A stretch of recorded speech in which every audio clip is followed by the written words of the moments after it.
Hey guys, welcome back to the channel. This is story about what if Kyuubi is sick and tired of how Naruto acts and changes in his DNA. Part 1. Before I start, please do support for more amazing content and comments for part 2. Do consider to subscribe my channel and share my video to your friends and check out the description as well. Let's start the video. Why did things always have to go wrong when it comes to my life?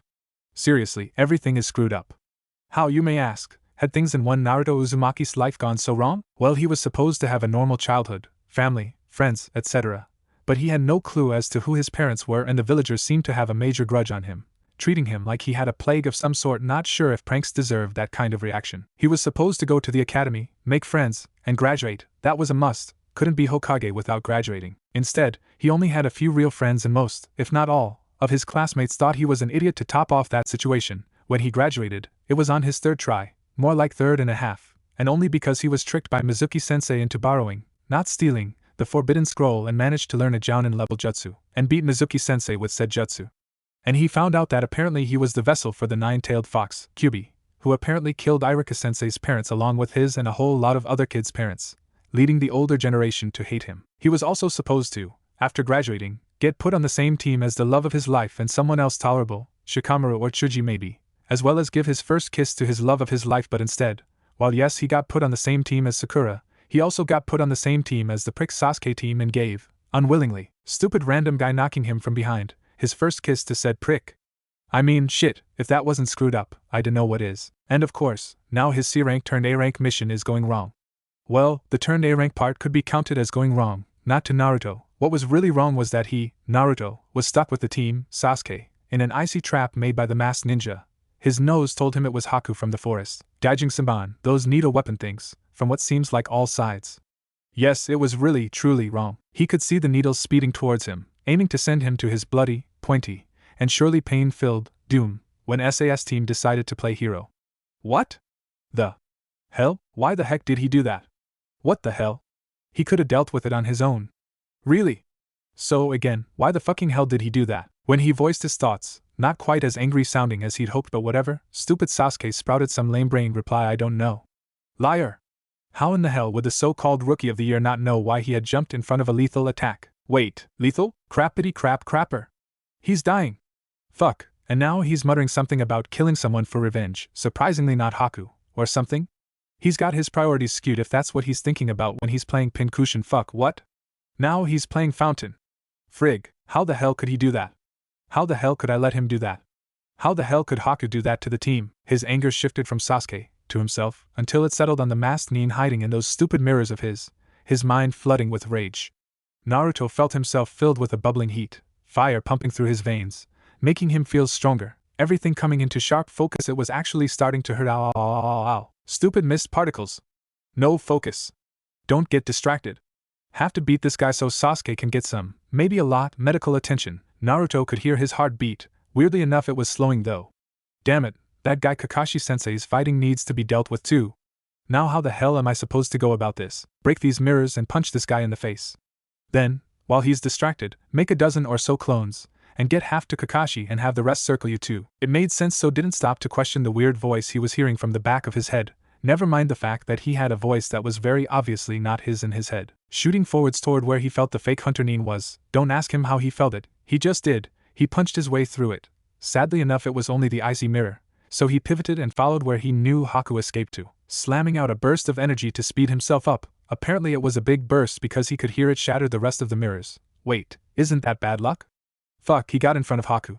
Shoving out some more energy to strengthen his blow, he plowed his fist into and through Haku's mask. As he sailed through the air, seemed like he was doing it in slow motion kind of. Naruto quickly made 15 clones, sending 8 to help Kakashi-sensei and having the rest surround him and the momentarily disoriented ninja. Knock him out and kill him quickly. I'm not killing him, whatever. Not sure if the strange almost girlish voice meant Haku or the sword guy. He had a few of his 7 clones pin Haku down and mentally told his other clones to knock out.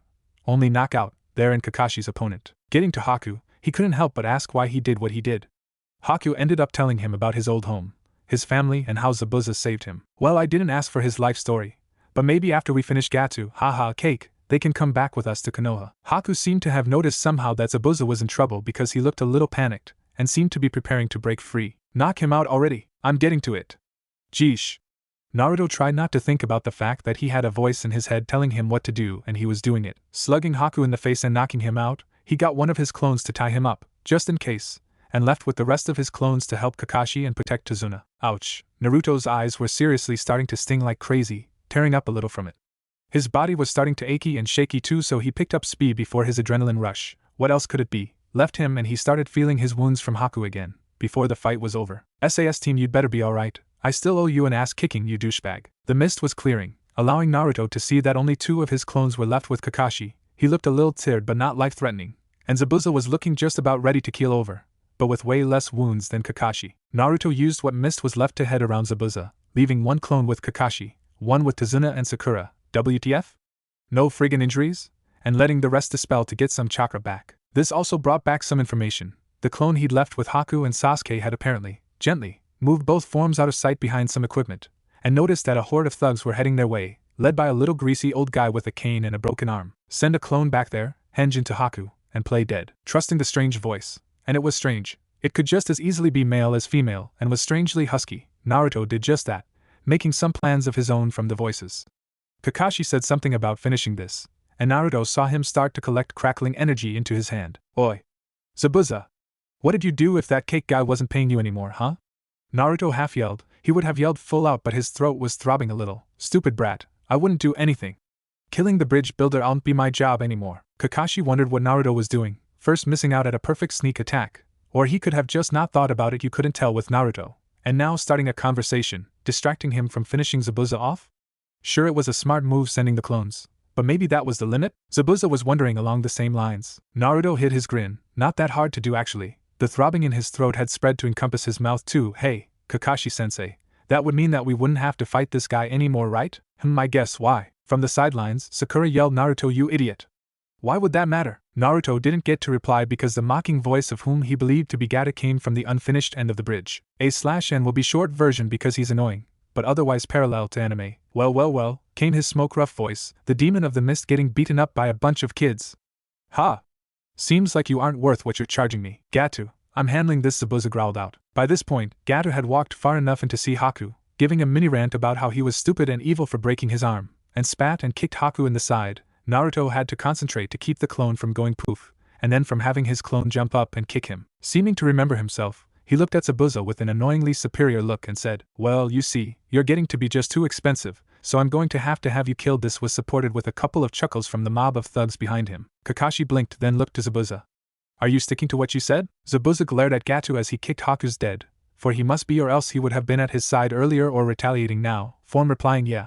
But now I have something else I need to do. He glanced sideways at Naruto. You'll have to pay for what you did to Haku later, kid. For now, pass him a kunai. Naruto grinned and complied, saying I have nothing to pay for, adding you'll see when he got a glare from him. Zabuza shot forward, ripping through the thugs who got in the way of him and Gato, ignoring spears and knives shoved into his body. When he finally got to Gato, Naruto heard him say something about how in hell, while he would fit right in, Gato wouldn't. Naruto shot forward, the weird voice muttering that if he killed the cake guy that close to the edge, he'd fall in and die, either from drowning or from his wounds. He managed to grab the large Miss Nin before he fell, allowing his Haku clone to spell, and pulling the nearly unconscious Zabuza around the momentarily dumbstruck thugs to where his clone told him he put Haku and Sasuke. When Zabuza's eyes widened seeing an obviously unconscious but breathing Haku, Naruto grinned and said, see? Nothing to be sorry about. Zabuza just laughed when he got set down next to Haku in his and Sasuke's hidden position, allowing him to get some rest. Their happy little moment was shattered when the thugs came out of their stupor. What the hell? You just killed our meal ticket. Now we'll have to ransack the village. A chorus of yeah. Followed that statement, cut off when an arrow landed in front of them. We'll see about that, said the villagers. A/N same as in anime, long riding short, they get driven off. Afterwards, brat, why the hell d'you make everyone think Haku was dead? Geez, you'd think he'd be happier about Haku being alive. Whatever, at least I know he cares if those tears earlier were anything to go by. It was to see if you were a good person, so anyway, since I've found that you're a caring jackass, how about coming to Konoha with us? Naruto was starting to wince. His eyes were hurting so badly. Zabuza just looked at him blankly. What? Well, I'm friends with old man Hokage and I'm sure he'd let you in. Even as a ninja, NGH, although he'll probably have to put you on probation for a little wince for a little while, since you're a missing Nin and everything, but it'd still be better than being on the run, fuck, wouldn't it? Kakashi looked up from working on Sasuke, both at what Naruto was saying and from how he was saying it. What he saw shocked him. Naruto was rubbing furiously at his eyes, knees curled up in a semi-fetal position, body jerking and twisting at random moments in obvious pain. What's wrong, Naruto? Demanded Kakashi, eyes filled with worry. Ha, Haku just did some major fuck work on me, that's all, he said with an almost half grin. I just don't get how he managed to get my eyes like this. That's some trick of his, frig, gotta remember to ask how he did this. What, did he hit you in the eyes? Asked Zabuza, some concern showing through his tough exterior for the little brat offering him and Haku a home. Naruto couldn't help but notice the small leak of almost parental pride leaking into his voice. No, that's why I'm, friggin' hell, curious, feels like a cross between having a major migraine and having some sort of mini blender going on inside of my eyes. Shit, this annoying. Can you make it stop already? By this time both Sasuke and Haku were returning to the land of the living, Haku looking to Zabuza to see if he was okay, and Sasuke, after prying a crying Sakura's arms from him, took in the situation. He first noticed the dobe, how could he not, when the dobe seemed to be having an internal battle. Yes, even he could make sort of jokes, he'd never seen Naruto cry, nor cry out in pain, only an outrage/shock/annoyance/ any reaction really, just not pain, yet here he was, tears streaming, body curled up and shuddering from pain. What happened? Before he could ask what happened and who did it, Kakashi turned to the brown-haired kid now next to Zabuza and asked, what did you do? Sasuke turned his patented Uchiha glare to the boy. Whatever boy, who done that to the dobe? Part of him was thinking, how dare he do that to the dobe? While another thought, where the hell'd he get the power to do that? And yet another thought, what the hell'd he do to Naruto to keep him down after a fight? That's not how it works with Naruto. With him, you beat him down and he gets up right away. So what the hell'd he do to keep him down like this? And his last thought was, this boy is dead. The soon-to-be dead boy, apparently having been filled in on the situation while Sasuke was having his somewhat mixed thoughts, said, whatever happened to Naruto? I don't have the skills to be able to do this to an enemy. Well then what's wrong with Naruto then? Do you know how to stop whatever's happening to him? Asked Kakashi. Well, it could. Crack. They were interrupted when the sound came from Naruto. There was silence, then a hesitant Sakura asked, Naruto? Naruto's eyes were tightly closed, tears still streaming, mouth open in what they assumed was a silent scream. All of Team 7 thought that was an improvement, that Naruto would be alright since he's moved on from pain he couldn't hold into pain he could. After all, Naruto didn't cry out from pain. He was also as stiff as a board, curled up still, at least until another crack broke its way through from his body. Both Kakashi and Zabuza recognized the sound now. Haku recognized it earlier. It was bones breaking. Naruto suddenly went lax, body limp on the unfinished bridge. Kakashi moved him onto his back, carefully removing his jacket, and, after slight hesitation, starting to lift up his shirt, revealing his stomach, seal and all. Thankfully, Kakashi thought, Sasuke and Sakura won't know what it is, and neither do the Miss Nina. Oh, the seal was glowing, red chakra flowing on and around it. Before he could even think about how to explain it to the rest of the Nin in the clearing, Naruto started screaming, sending a bolt of fear for the boy through everyone's chest. And you've probably already figured this out, but it's not Naruto's POV anymore, mainly because he's unconscious. The story'd be pretty boring if it was still his POV, wouldn't it? Naruto was being swamped with red chakra. It looked as if it was both pouring from him and trying to force its way into him. When he started jerking around, the two older ninja tried to get to him to hold him down, but the force from the red chakra pushed them back, giving them burns for their troubles. A series of sickening snapping sounds rang through the clearing, heard even over the whipping and crackling the red chakra, which seemed to now be burning Naruto himself, was making. Seriously starting to get scared for his student's life, all of them by now, Kakashi gathered his chakra around himself, hoping to be able to keep the burning red chakra off of himself with his own. He again tried to push his way through the barrier the chakra had made of itself, only to be thrown back towards his students. Through the red haze the chakra was making, Naruto seemed to be jerking around, looking as if he was sweating blood. No, Kakashi thought, gut churning, he isn't sweating blood, it's just that his skin's being burned off. Naruto could be clearly heard, howling out in pain over any other sound, sounding inhuman from the pain, back arching harshly, limbs twisted at angles not meant to be, blood streaming everywhere. Kakashi wasn't sure if his hair had been burned off or if it was matted to his head with blood. Either way, he made a grisly sight. Kakashi felt as if he was in a daze from fright and horror at what was happening to his student, what he was powerless to stop. No, this is not happening. Sasuke POV. What? No, so much blood, what's wrong with the dobe? Why is this happening to him? Sasuke was barely aware of anything that was happening outside of what was happening to Naruto. Barely aware that Sakura had thrown up in the bush beside him. Barely aware that Kakashi, Zabuza and Haku were fighting to get to the dobe. Barely even aware that his wounds were starting to bleed again, and he was shaking. There was just so much blood. There was a horrible ripping sound, and the red chakra seemed to swell, before it all condensed, pushing in around Naruto, thickening until you could only see the barest outlines of his body. There was one last pain-filled cry from Naruto before the red chakra swelled a little, then absorbed back into his body. There was utter silence in the clearing, no one moving as they stared at the unmoving bloody shape of Naruto. Kakashi moved forward, looking a little green as he looked down at his bloody student, tears wetting his mask. Sakura sucked in a shuddering breath, tears streaming down her face, Sasuke sitting next to her looking to the side, anywhere but at his downed rival. Haku's eyes were narrowed slightly, pain obvious in his eyes, Zabuza put his hand on his shoulder, nudging him to look. Kakashi knelt down to his student, feeling for a pulse on his neck. After a minute his grim face lightened. There was a pulse, surprisingly strong pulse. But what mattered was that there was a pulse. "He's alive!"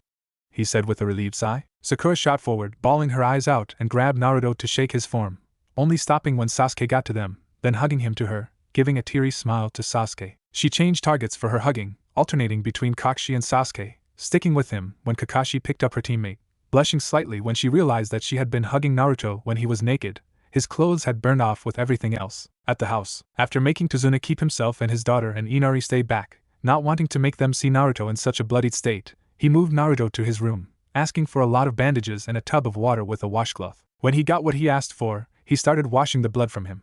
He was really surprised to find that there wasn't anything to patch up underneath, the blood removed to reveal smooth tan flesh. When he finished with the worst of it, he couldn't do his hair. It had either grown back or hadn't been burned, but either way he had it, and it was matted with blood. He did a checkup on him to see if everything was working as it should. When he poked and prodded him, he felt that everything was where it should be. There didn't seem to be any muscle damage, though he felt like a soft rock, and, after remembering what a fuss Naruto had been making about his eyes, peeled them back to check them out. He almost recoiled from shock. In the place of his usual expressive blue eyes there were violet eyes. Well, not entirely violet. Giving a second look, he took in more detail. The violet faded into Naruto's usual blue just around his pupil, which had become slitted, and around the edge of his iris. Still inside of it though, the violet went red, darkening around the very edge. Now that he had recovered from his shock, he actually found that it seemed to suit him a little better, giving him a more exotic look. It helped that it was actually mesmerizing the way it all blended together. He put his PJs on him and let everyone in the room, half enjoying the shock they had of seeing him without a scratch on him. Just what was happening to Naruto? He'd get his answers when he woke up, that's for sure. Naruto was in pain. Well, not exactly in pain, but the only other way to describe how he felt was that he was in ache. Like a mix between that healing bruise ache and I just trained my ass off ache. But that just sounds strange, so he'd just say he was in pain. Ow. His limbs felt as if they were made of lead, or at least some sort of extremely heavy material, and he had an itch. This itch was on his nose, like many itches seemed to be, and it seemed to be there because his hair was touching it. Since when was his hair that long? It felt like his hair had been matted with something earlier when he was semi-conscious, like he was now, but either he had imagined it or someone washed it out. Maybe it just fell off. Oh well, back to the matter at hand. Well, not at hand, since he couldn't really move his arms. Well, it felt like he hadn't tried yet. Okay, 1, 2, 3, ugh, nope, can't move. When he did find a way to scratch his nose, he'd have to rub at his eyes too. They were all tingly. Like, well, he didn't know what it was like. It wasn't bad, just different. It was like, well, he didn't know what it was like, but it was a sensation that felt like it should be rubbed at, like that stupid itch on his stupid nose. Maybe if he just, rolled over. Ugh, there, now I can rub my nose into the sheet. There, one crisis over with. Now if he could only do the same with his eyes, but the rub they needed couldn't be done with a sheet. The only time he'd felt the need to rub at his eyes like this was that time on the bridge. Naruto suddenly remembered all that had happened, the team being stupid, getting himself injured, that horrible rage that overcame him, the stinging, the aching in the voice, the weird male yet feminine or female yet masculine voice that had suggested, no more like told him what to do, and he did it. Wait. The team. Where is he? Is he alright? Is he dead? He knew Sakura was alright, not one scrape, geez, but what about the team? And Kakashi-sensei? A new sense of purpose overcame him, worry for his friends/teammates pushing him to move despite the fact that he felt as movable as a mountain, moving first one arm, then the other, cracking open his eyes while pushing his legs underneath himself, fully intending to go demand answers from the first person he saw. There was a haze of red over his vision, but it left as he pushed his hair out of his face. He paused for a moment when he noticed the surrealness of the room. Well, not the room per se, but just the way it looked. And even then it wasn't the way it looked, just the way it looked to him. Everything was in sharp focus, causing his eyes to hurt a little as he saw more detained in the chair across the room than he usually noticed. Hell, more than he wanted to notice, making the room tilt. Kakashi walked in as he flopped back onto the bed, rubbing a hand over his eyes. Kakashi paused just inside of the doorway at the sound, chuckling softly when he recognized the groans as Naruto doing something that didn't agree with his body. Naruto opened his eyes and frowned when he saw Kakashi, and normally that isn't how he would respond to seeing him. Seeing as how he was majorly worried about him a few seconds earlier, he was splotchy, or at least the spots dancing in front of his eyes make him look as if he was covered in marks, some red, some whitish, a few glowing black. He rubbed at his still tingling eyes a moment, hoping to make the spots go away. Looking again, he noticed they didn't. Focusing on Kakashi as he made his way to him, carrying a bowl of soup, his frown deepened. The spots weren't dancing around as they were supposed to, they were staying on the same points on him. Great. Another thing that's going wrong when it comes to me. He sighed and rubbed at his eyes some more, Kakashi taking note of it. Eyes lingering on the slight changes to his usual look. How had that happened? Was it a result of? How are you feeling, Naruto? Are your eyes okay? Seem to be bothering you. Yeah, I'm feeling alright, was a little dizzy earlier, but now I'm just seeing weird spots. How so? Kakashi asked, somewhat distractedly, lost in his thoughts about what had happened. You know how those weird spots usually dance around your vision, cutting off stuff? Naruto said in between gulps of soup. Yeah, well, these spots aren't dancing. They're sticking to you in the same spots. Even as you move. It's annoying the hell out of me. I can still see clearly, but it looks kinda like someone sprayed you with some splotches of glowish stuff. Naruto continued, still rubbing at his eyes. Really? Yeah, Naruto replied, getting a little annoyed at Kakashi's lack of interest of something that was clearly bugging him, and he was the one to bring up the subject of his eyes in the first place. Seeing a particularly bright red spot on Kakashi's shoulder, he jabbed at it, adding some chakra to add more force. Spots like here. Kakashi jumped up with a moan, panting slightly as he really looked at him. Small shudders running down his spine from what Naruto had just done. It hadn't hurt, it felt amazing actually, and he poked one of those spots he's seeing. Yes, he was listening, just thinking of something else. What did you just do, Naruto? Tell me right now exactly what you did, demanded Kakashi. Naruto, a little confused about the reaction he'd gotten from giving the poke, and a little worried from his sensei's expression, said I just poked you on one of the spots. I added a little chakra so it hurt a little more than a normal poke, but really, it's your own fault. Why the hell'd you ask me if I was okay if you weren't going to pay attention? Oh. And how's Sasuke? How are you? What happened? Naruto, who started off looking to the side, a serious and focused Kakashi, was a little unnerving. Okay, had remembered again that he had been knocked out, and therefore had no idea what had happened, and had crawled his way towards Kakashi-sensei, at least until his hand had slipped on the covers on the bed, making him overbalance onto the floor. Naruto saw Kakashi give his version of a smile, eye turning into that upside-down U, and a thoughtful look. Why the hell does he have to think about whether or not he and Sasuke are alright? Either you are or aren't, thought Naruto with a frown, righting himself and climbing back onto the bed. I think. Naruto gave him a look that clearly said hurry up. You have a bloodline. What the hell? Stop trying to distract me. You must be okay if you can be like this, but what about Sasuke? He was playing pincushion last time I saw him. And what about Haku and Zabuza? Are they here? Are they coming to Konoha with us? Kakashi just sighed. I'm okay, Sasuke's okay, you can see him in a minute. You can also see Haku and Zabuza in a minute and ask them yourselves. And I wasn't trying to distract you, I really do think you have a bloodline trait. And how'd you figure that? Naruto demanded, interrupting him. Sai, how about I just show you? And with that he grabbed Naruto's arm and pulled him across the room to stand in front of a mirror. Naruto thought, why didn't I notice that before? Naruto was dumbstruck. Why hadn't he noticed it before? Oh wait, he had noticed it. Red haze over his vision. It wasn't really over his vision, it was on his head. His hair was still blonde somewhat. It was blonde at the roots anyway. His usually blonde locks darkened into a deep red at the tips. The very tips, he noticed, darkened so much it looked like black, leaving about 1.5 inches of blonde at his scalp.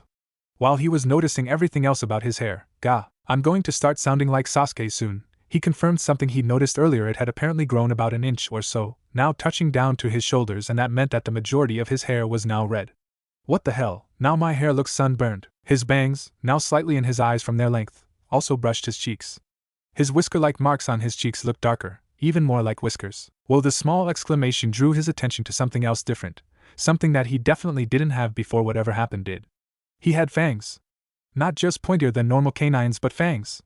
They didn't hang over his lip like some old vampire movie or anything, but they were still seriously long and sharp. Reaching up a hand to check them out. Please be fake, please be fake, please be fake. He accidentally cut his thumb and index finger on the tip. They were really real. Damn it. He looked down his body to see if anything else was different. Anything else was changed and unfamiliar. His body was maybe a little harder with muscle. Now that he thought about it, he felt more refreshed and flexible than he ever did, a little buffer, and maybe he was a little taller, maybe taller than the team. That's going to bug him, if the way his PJs were a little too short. Nothing too different. He brought his eyes back up to the mirror to check out his hair again when he caught sight of something that froze him his eyes. And I was thinking of ending it there, but I figured no, it wouldn't be the best idea. His eyes had to be the biggest change, well, aside from his hair, and he didn't know what to think about it. They were purple. Purple and slitted like a cat's eyes, but purple. Freaked out, Naruto grabbed the sides of the mirror, the hopefully defective mirror, and brought it as close to his face as he could, just hoping that, no, his eyes weren't purple, he was simply seeing it wrong. His eyes were simply a different shade. Yeah, that's right, a different shade of blue that they usually were. But no, his eyes weren't fooling him, they were still purple. But wait, wasn't that blue around the iris? Or was he just seeing what he wanted to see? No, it really was blue. Only a little bit of blue, but it was there. Yeah. Not entirely different. He quickly checked the rest of the iris for any more familiarity, but only noticed one other thing different. The edge of his iris was a ring of red, bleeding into the purple like the blue was. It was a glowing kind of red, reminding him of cooling embers in a fire. And so basically, from outside in, it's red, fading into purple, fading into blue that's around his newly slit pupil. Great. All in all, he was normal looking until you looked at his head. Frig. It wasn't as if he particularly disliked purple, it's just different. He had conflicting feelings about it being the color his bloodline made his eyes. On one hand, he had some sort of a bloodline. But it could also be some belated genes/DNA thing kicking in late. On another hand, even if it was some belated genes/DNA thingy, purple eyes were distracting in a fight. But at the same time, how friggin' scary is purple? Nothing scary is purple. Flowers are purple, not scary. Eggplant is purple, only scary to little kids. Barney's purple, and while he's a dinosaur, he's about as scary as a butterfly. Heck, some butterflies are purple. And on yet another hand, Naruto couldn't help but check to make sure he only had two. Having a bloodline would probably make people in the village stop giving him such cold looks, wouldn't it? But then again, did he really want people giving him weird looks? Well, at this point, he really didn't have a choice in the matter. He could dye his hair back to blonde, but the dyes they used stunk and he didn't want to have to repeatedly do it. And would dye really work? Naruto was yanked from his thoughts, literally, when Sakura barged into the room, Sasuke behind her, and flung her arms around his neck. Before he could really comprehend the fact that his crush was hugging him, she backed off and smacked him across the head. Well tried to. He managed to duck from her swing in time. She seemed slower somehow. He couldn't dodge her yelling though. Naruto, you idiot! Why are you out of bed? You should be resting. She shoved back onto the bed. You're risking your health just to look in the mirror? You just don't think Abu. Sakura suddenly cut herself off. She had seen his hair before. She had been the one to wash out the blood from his hair when Kakashi didn't. But not his eyes. Two thoughts occurred to her at that moment. So pretty, and is that a bloodline trait? And then she went off into a daze, thinking of all the things that it might mean, hardly noticing the heat flooding her stomach while she stared at his eyes. Sasuke, wondering what got Sakura to shut up, he couldn't even get her to do that, moved around her, noticing the dobe's new hair like he did not every, time he came into the room, and almost immediately noticing his eyes. They weren't his usual blue, but purple, but still managed to send the feathery not fluttery, Uchiha's don't flutter at / to anything, feeling in his chest. Vaguely thinking a bloodline maybe? But not a bloodline better than his, for sure. He met the dobe's questioning gaze, immediately feeling the feathery feeling in his chest melt to form a familiar heat in his stomach. What the? Kakashi smiled as he saw his pink and raven-haired students blush, his slight suspicion after that poke confirmed, smothering a giggle as it tried to bubble past his lips. As two of his students questioned his third about what had happened to him, and his third questioned back just as much, he couldn't help but think, well, he isn't known as Konoha's most surprising ninja for nothing. I wonder how he's going to work it to his advantage. I could think of a few good uses, but not in combat. Zabuza and Haku made their way into the room after Naruto was filled in on what happened, and heard what he had to say about what happened. Kakashi was amused to see that apparently Naruto's eyes had the same effect on the two nin as on his students and himself. He was curious to see if it worked on everybody or just those who knew him for a while. You mean you don't remember practically blowing up? Exclaimed Sakura in a shock-filled voice. Nope, although from the way you described it, I can't say I'm sorry about it. Last thing I remember is Zabuza giving me a weird look when I said that they should come to Konoha with us. By the way, will you? Zabuza had nearly forgotten about it. He'd mentioned it to Haku. But aside from saying that it seemed okay, they hadn't really come to a conclusion. Although, seeing Naruto conscious and like this, he had a good idea about what he wanted to do. Meeting Haku's eyes, he saw the same answer in them. Sure kid, we'll go to Konoha with you. Naruto's eyes lit up, giving a fox-like grin and shouted yeah. Kakashi gave his version of a smile, and Sakura just shook her head with a smile, and a small blush, at her teammates' antics. Sasuke just rolled his eyes, huffing and turning away, to hide his tiny blush. Kakashi suspected. Just then Inari barged into the room, apparently alerted to Naruto's consciousness by his yell, and launched himself at Naruto's form still sitting on the bed from when Sakura barged in. Naruto did a lot of boasting about how he was alright, and how nothing could keep him down to Inari's anxious questions. Are you sure? You were carried in all bloodied up and everything, PSH, as if that could keep me down. I'm alright now, believe it. I'm serious.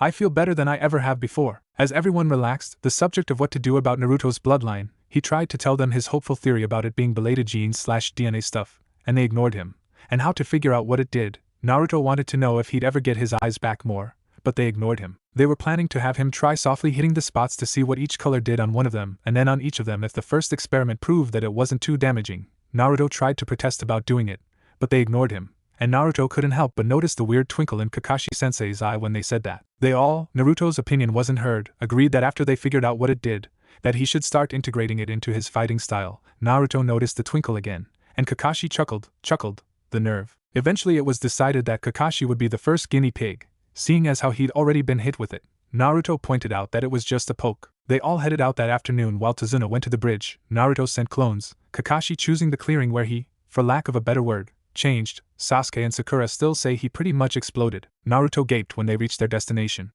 It was a mess tree branch scattered round the clearing, some of the greenery looking a little charred, and close to the left of the clearing was a giant crater, the earth seeming to have been blown away from the center, which was the most scorched spot. Some parts even glassy from the heat. A/N for those who don't know Earth, when heated to extreme temperatures, makes glass.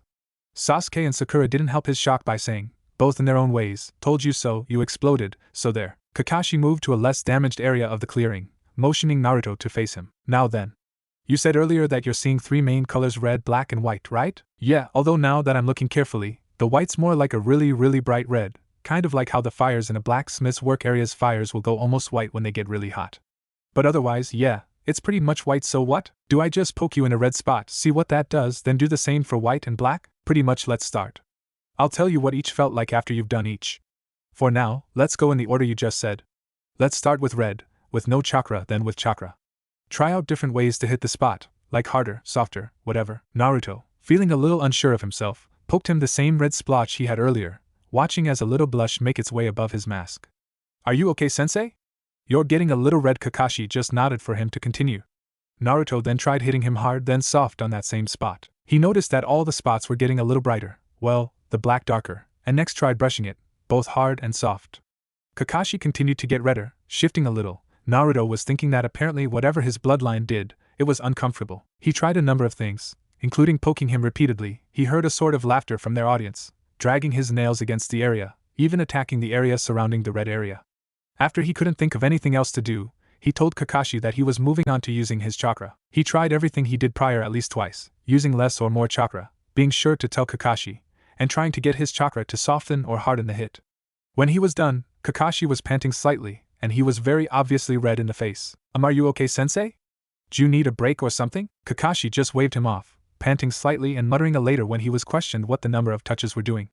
Zabuza suddenly gave off a bark of laughter, giving Kakashi a knowing look, which he returned. He also waved off explaining why he was laughing, except saying that he thought he knew what his bloodline allowed him to do. The entire process was repeated through the white spots, Naruto choosing a white area on the palm of Kakashi's hand. When asked how many of each there were, he replied with red is the most, and they're mainly small spots with some larger ones, then it's white, that seemed to be in only specific areas. Naruto blushingly admitted that they were mainly in the more private areas, with a few other areas that were scattered around. He continued, saying that there were less black spots than either red or white, and seemed to be in very specific areas.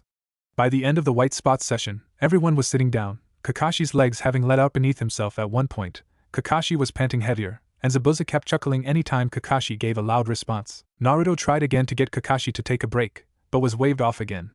Haku, Sakura, and Sasuke were shocked. Haku was starting to suspect what the bloodline was doing, but couldn't get his mind around it. How could that possibly be a bloodline? I'm happy with mine, just fine thanks. Sakura was amazed. Naruto, through his new bloodline, had brought their sensei to his knees. How'd he do that? And how did she not read up on anything like this before? The only thing even remotely like this is the Byakugan, and Eno Hyuga was blonde. Things just didn't match up. Maybe a new bloodline? But how'd he do it? Maybe what he was saying earlier was true. Maybe there once was a bloodline like this a couple hundred years ago, and Naruto picked it up in his DNA. Maybe it's just been dormant this whole time, but that still doesn't explain the lack of information on it. All bloodlines in the village are recorded. Sasuke was feeling a little torn. He was a little amazed at what Naruto's bloodline was capable of, but all the same, Sharingan was still better. Sure, Naruto had managed to bring Kakashi to his knees, but in a fight, it wasn't likely that the opponent was just going to stand there and let you poke them repeatedly. For some reason, he also felt a little jealous. No, not of Naruto, he just said Sharingan was better, but of Kakashi. He didn't look in pain at all, another reason why Sharingan was better, but he seemed to be enjoying it. It was very obvious that whatever Naruto's bloodline let him do wasn't terribly dangerous, so why didn't Naruto try testing out on someone else? Since it didn't seem like it did anything bad, he'd be fine helping his teammate test out his abilities. While they were at it, Naruto could also help him out with his own bloodline, maybe even letting him copy his clone jutsu in exchange for one of his fire jutsu. It was an even trade. Help with your bloodline for help with mine. A jutsu of yours for one of mine. Yeah, and Kakashi could let someone else know what the hell Naruto's bloodline did. I bet I could help Naruto's bloodline training more than he could. Sasuke ignored the fact that he'd probably be learning about his own bloodline from Kakashi. While all of these thoughts were darting around his friends' heads, Naruto was trying to get Kakashi to take a break. Look, there's only so much poking a person can take, and you seem to be at your limit. Just take a break already. Sigh Naruto, you only have one other spot color to go through. I'll take a break when we're done, and I'll know if you hold back, so let's continue already. Naruto just shook his head in frustration, picking out a glowing black spot to be his next poking victim. After saying fine, but I never hold back, believe it. Naruto attacked the spot with vigor, starting off as they had previously, without chakra. Kakashi noticed the difference between this kind of spot as he had noticed the difference between the other two. Where the white had been an amplified version of the red, the black seemed to be a reverse reaction of the both of them. He felt the effects of the previous poking slipping away, even quicker when Naruto added chakra. A particularly hard chakra-filled touch felt like someone had flicked a switch to off inside of him, and he stopped Naruto suddenly, when the following poke made his insides lurch. Ha! I told you needed a break. Bunu, you didn't listen. So next TI, Naruto, I just figured out what the black marks were. It's like your way to reverse what the other two do. Oh, and the white spots are pretty much enhanced versions of the red spots. Well, that's good to know, but what the hell does it do? How am I supposed to figure out a way to use it if I don't know what I'm aiming to do? Kakashi admitted privately that he had a point. Oh well, it'd still be fun to see his reaction. Zabuza cut in before he could start to answer. Is it what I think it is? Yup. Ha! It's funny that an ability like that is given to him. Ignoring Naruto's indignant hey, Kakashi informed him, well, you'll soon find out that he's known to be the #1 surprising ninja at Konoha. Yeah, I can believe that, but heh, to have him of all people get that kind of ability makes you wonder a lil HH. Will someone fill us in please? Asked an annoyed and confused Sakura. Come on. Tell what my bloodline does already. Kakashi smiled. Well, Naruto leaned forward, eyes focused solely on Kakashi. You know the spots you say you can see? Yeah, Naruto was so focused on Kakashi he only vaguely felt Sasuke aiming his death glare at Kakashi. He assumed it was because he was making them wait. Sasuke's thoughts. I know Kakashi's going to say what his bloodline is, but does Naruto have to focus on him like that? Why didn't I volunteer to be the guinea pig? Well, allow you to see. Other people's. They're what? Other people's what? Kakashi paused for effect. Naruto, who had been hanging off his every word, waited, hardly daring to breath. Kakashi grinned, enough that you could see it through his mask, and finally said, you can see other people's erogenous zones. TBC. Waha. Hopefully that ending got a few smiles/weird looks, but there. After an entire, or at least 3/4, chapter talking about the bloodline, here it is at the end, and here's a preview of the next chapter. What? Naruto squeaked. His eyes had become increasingly large, blood leaving his face, leaving him pale against the reddened tips of his hair. Yup. They're erogenous zones. Congratulations. The red and white spots turn people on and the black spots do the opposite. It only took Naruto a second before everything sunk in. What? You mean that the big thing that my bloodline can do is turn people on? Yup. And I'm curious how you're going to use it in your fighting style.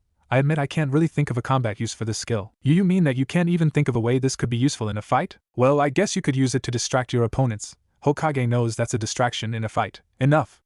I don't want to hear that. Regardless of what you want to hear, I expect you to start training with it. I'd be happy to help. Oh.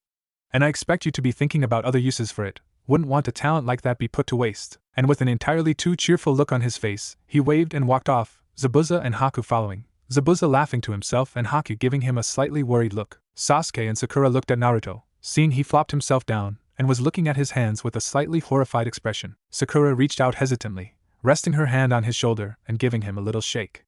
Naruto? Are you okay? Your bloodline's not that bad, really it isn't. Well, actually it is pretty bad in the sense that it's perverted, but she was cut off by Naruto mumbling something. He said it again, but louder when she said what? My hands, they. Dobe, what about your hands? Nothing wrong with them. Sasuke privately thought they're very nice hands, I'd touch them in a minute too, and if they touched me, but he was brought out of his thoughts when wide violet eyes looked up and met his own, flicking between his and Sakura's eyes. My hands, I just spit it out already, Dobe. Naruto finally let it loose. I just got Kakashi-sensei turned on. How the hell am I supposed to react to the fact that he let me? Neither of his teammates had an answer for him. This is unfair, thought Naruto as he finished getting his bags packed for the trip the next day. Tazuna had finished the bridge, and they were going to leave tomorrow morning. This, at once, was a blessing and a curse for Naruto. He still hadn't thought of a way for his unique bloodline to be used. After an entire week or so of fighting with Sakura, Kakashi, Zabuza, Haku, and the team, he seemed to have fought with him. The most SAS team was probably trying to make it so he was immune to it or something. He had only found that it could be used for combat purposes in the most minimal ways. He could make a person's legs give out from under them. Fancy way of saying he could make them weak in the knees. Kakashi called it jelly legs or something like that. Make them disoriented after a few minutes of poking, and was now very good at being able to give massive nosebleeds, even bigger than the sexy jutsu. But this even worked on Sakura. No matter where he poked a person, except for the black spots. It was just a matter of how much chakra and what way in the spot white was easiest though. Haku had helped him a lot with his aim, even though it seemed to have gotten better by itself, or maybe it was just from the bloodline thing, and how to integrate his bloodline into his fighting style. It might have been because Haku's style depended mainly on being able to hit an opponent in a certain spot to be able to do major damage with his Senbon, but Naruto could now use it, it being his bloodline, easily in fighting hell. He now didn't even need to see the spots. It was like he could feel them and know how much of an effect they would have, how much chakra would be needed to make the full effect, and how to mold his chakra, sharp, smooth, fuzzy, etc., to get an even better effect. This feel almost felt like sight, or sound, almost a mixture of the two, but it also seemed like it added something else he didn't know what, but it certainly helped him become adept at instant nosebleeds. The good part about leaving the next day was that, as Kakashi-sensei had told him, he wouldn't be able to work on his bloodline much, and Naruto saw that as being given a break it would also mean that he'd be able to figure out how the hell he could really use his bloodline as a ninja. Kakashi had told him about his worries about what the council, and the village, would think of his new bloodline. Kakashi had taken him aside the day he had told him what he had found his bloodline to be. After dinner, that is, Naruto had had a small freak out about his bloodline after he had been told what it did. Flashback. Naruto just stared at Kakashi for a moment. What? Naruto squeaked. His eyes had become increasingly large, blood leaving his face, leaving him pale against the reddened tips of his hair. Yup. They're erogenous zones. Congratulations. The red and white spots turn people on and the black spots do the opposite. It only took Naruto a second before everything sunk in. What? You mean that the big thing that my bloodline can do is turn people on? Yup. And I'm curious how you're going to use it in your fighting style. I admit I can't really think of a combat use for this skill. You mean that you can't even think of a way this could be useful in a fight? Well, I guess you could use it to distract your opponents. Hokage knows that's a distraction in a fight. Enough. I don't want to hear that. Regardless of what you want to hear, I expect you to start training with it. I'd be happy to help. And I expect you to be thinking about other uses for it. Wouldn't want a talent like that be put to waste. And with an entirely too cheerful look on his face, he waved and walked off, Zabuza and Haku following. Zabuza laughing to himself and Haku giving him a slightly worried look. Sasuke and Sakura looked at Naruto, seeing he flopped himself down, and was looking at his hands with a slightly horrified expression. Sakura reached out hesitantly, resting her hand on his shoulder and giving him a little shake. Naruto? Are you okay? Your bloodline's not that bad, really it isn't. Well, actually it is pretty bad in the sense that it's perverted, but… She was cut off by Naruto mumbling something. He said it again, but louder when she said what? My hands, they. Dobe, what about your hands? Nothing wrong with them. Sasuke privately thought they're very nice hands, I'd touch them in a minute too, and if they touched me, but he was brought out of his thoughts when wide violet eyes looked up and met his own, flicking between his and Sakura's eyes. My hands, I just… Spit it out already, Dobe. Naruto finally let it loose. I just got Kakashi-sensei turned on. How the hell am I supposed to react to the fact that he let me? Neither of his teammates had an answer for him. Small time skip. After dinner, when Kakashi asked for a little talk with him, the first thing Naruto did was hide his hands behind his back and say, I'm not touching you, you pervert. To his annoyance, Kakashi just smiled and motioned him to follow, walking out the door and heading to the edge of the forest. Curious despite himself, Naruto followed, vowing to himself that he wouldn't go past the edge of the forest. But his vow wasn't needed, because Kakashi just turned to him when he got to where he was at, making no move to head deeper into the forest. Naruto, you need to find a use for your bloodline, a really good one at that. No, really, you don't think I know that? Naruto couldn't help but think. I'm serious, Naruto. I know you already know about the fox, so what do you think the council and the village will think of your bloodline? They'll probably think the fox was the cause of it and demand for your execution. Naruto was shocked into silence, his mind scrambling to find something to disprove what his teacher was saying. When he could find nothing, he couldn't help but ask, well, what makes you think it isn't the fox? I mean, it might be the fox, but aside from your looks and this new ability of yours, Kakashi grinned here. But even if it was the fox, there's no way for the fox to have made a bloodline out of nothing. If in fact it is the fox's doing, he couldn't have made it out of nothing. It would have to have taken something from your genes and tweaked it to make it what it is, maybe your stamina, a family trait, anything. But that's nothing to worry about right now. We have about a week and a half or so left until the bridge is done. You have that time to get used to your bloodline and for you to figure out something that your bloodline can do to be properly useful in a ninja village. If it's something good, and it benefits the village, the council won't be able to do anything to you. So find something, anything, more that your bloodline can do. Any way you look at it, it helps. And with that, he ruffled his hair and led him back to the house. And flashback. So here he was, getting ready for bed now and trying not to think about the bad parts about leaving the next morning. Trying not to think about the stares from the villagers when he walks through the village, or that he would probably end up being poked and prodded because he had a new bloodline, as Kakashi had warned him. Or that he only had what was left of today, and the 2 days of traveling to get to Konoha left to figure out how his bloodline could be useful to the village. Other than in a whorehouse, that is. Quickly brushing his teeth and putting on his slightly too small PJs, including his nightcap which was thankfully not too small, Naruto dodged around Sasuke as he headed to the bathroom himself and flopped into bed.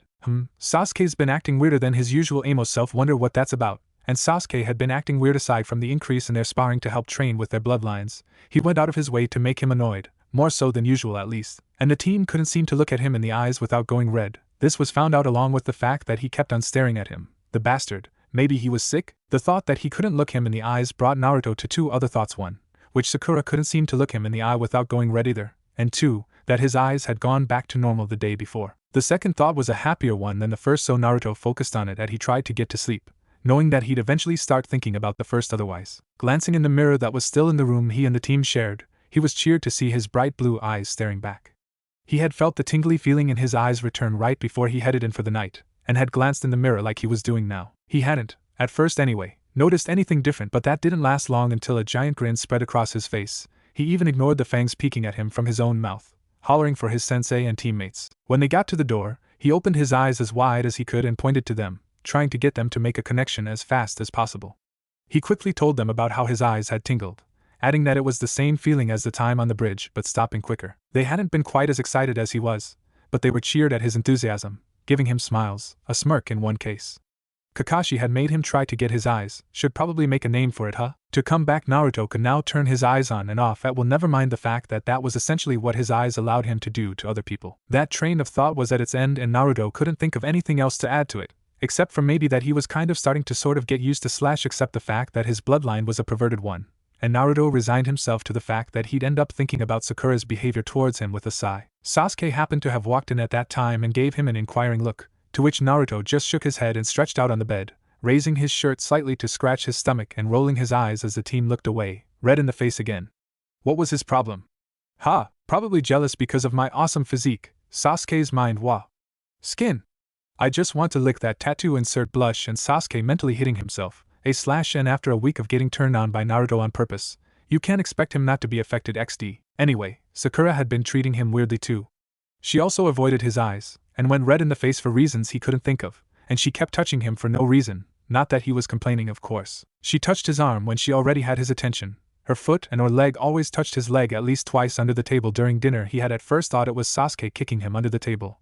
He had mentioned that the team went out of his way to annoy him now, but when he had sent chakra to his foot and hit where he felt there was a white spot, it was Sakura who had blushed, not Sasuke. So he didn't bother her about it anymore, letting her do whatever she wanted to do with her feet and legs under the table, so long as she didn't hit any place delicate under there. What he didn't know was that after that time, Sasuke had brushed against him, and when he didn't get kicked for it, he had joined Sakura in her brushing against Naruto. So all in all, Naruto was being treated differently by both his teammates. At least he didn't have to worry about that with Kakashi-sensei.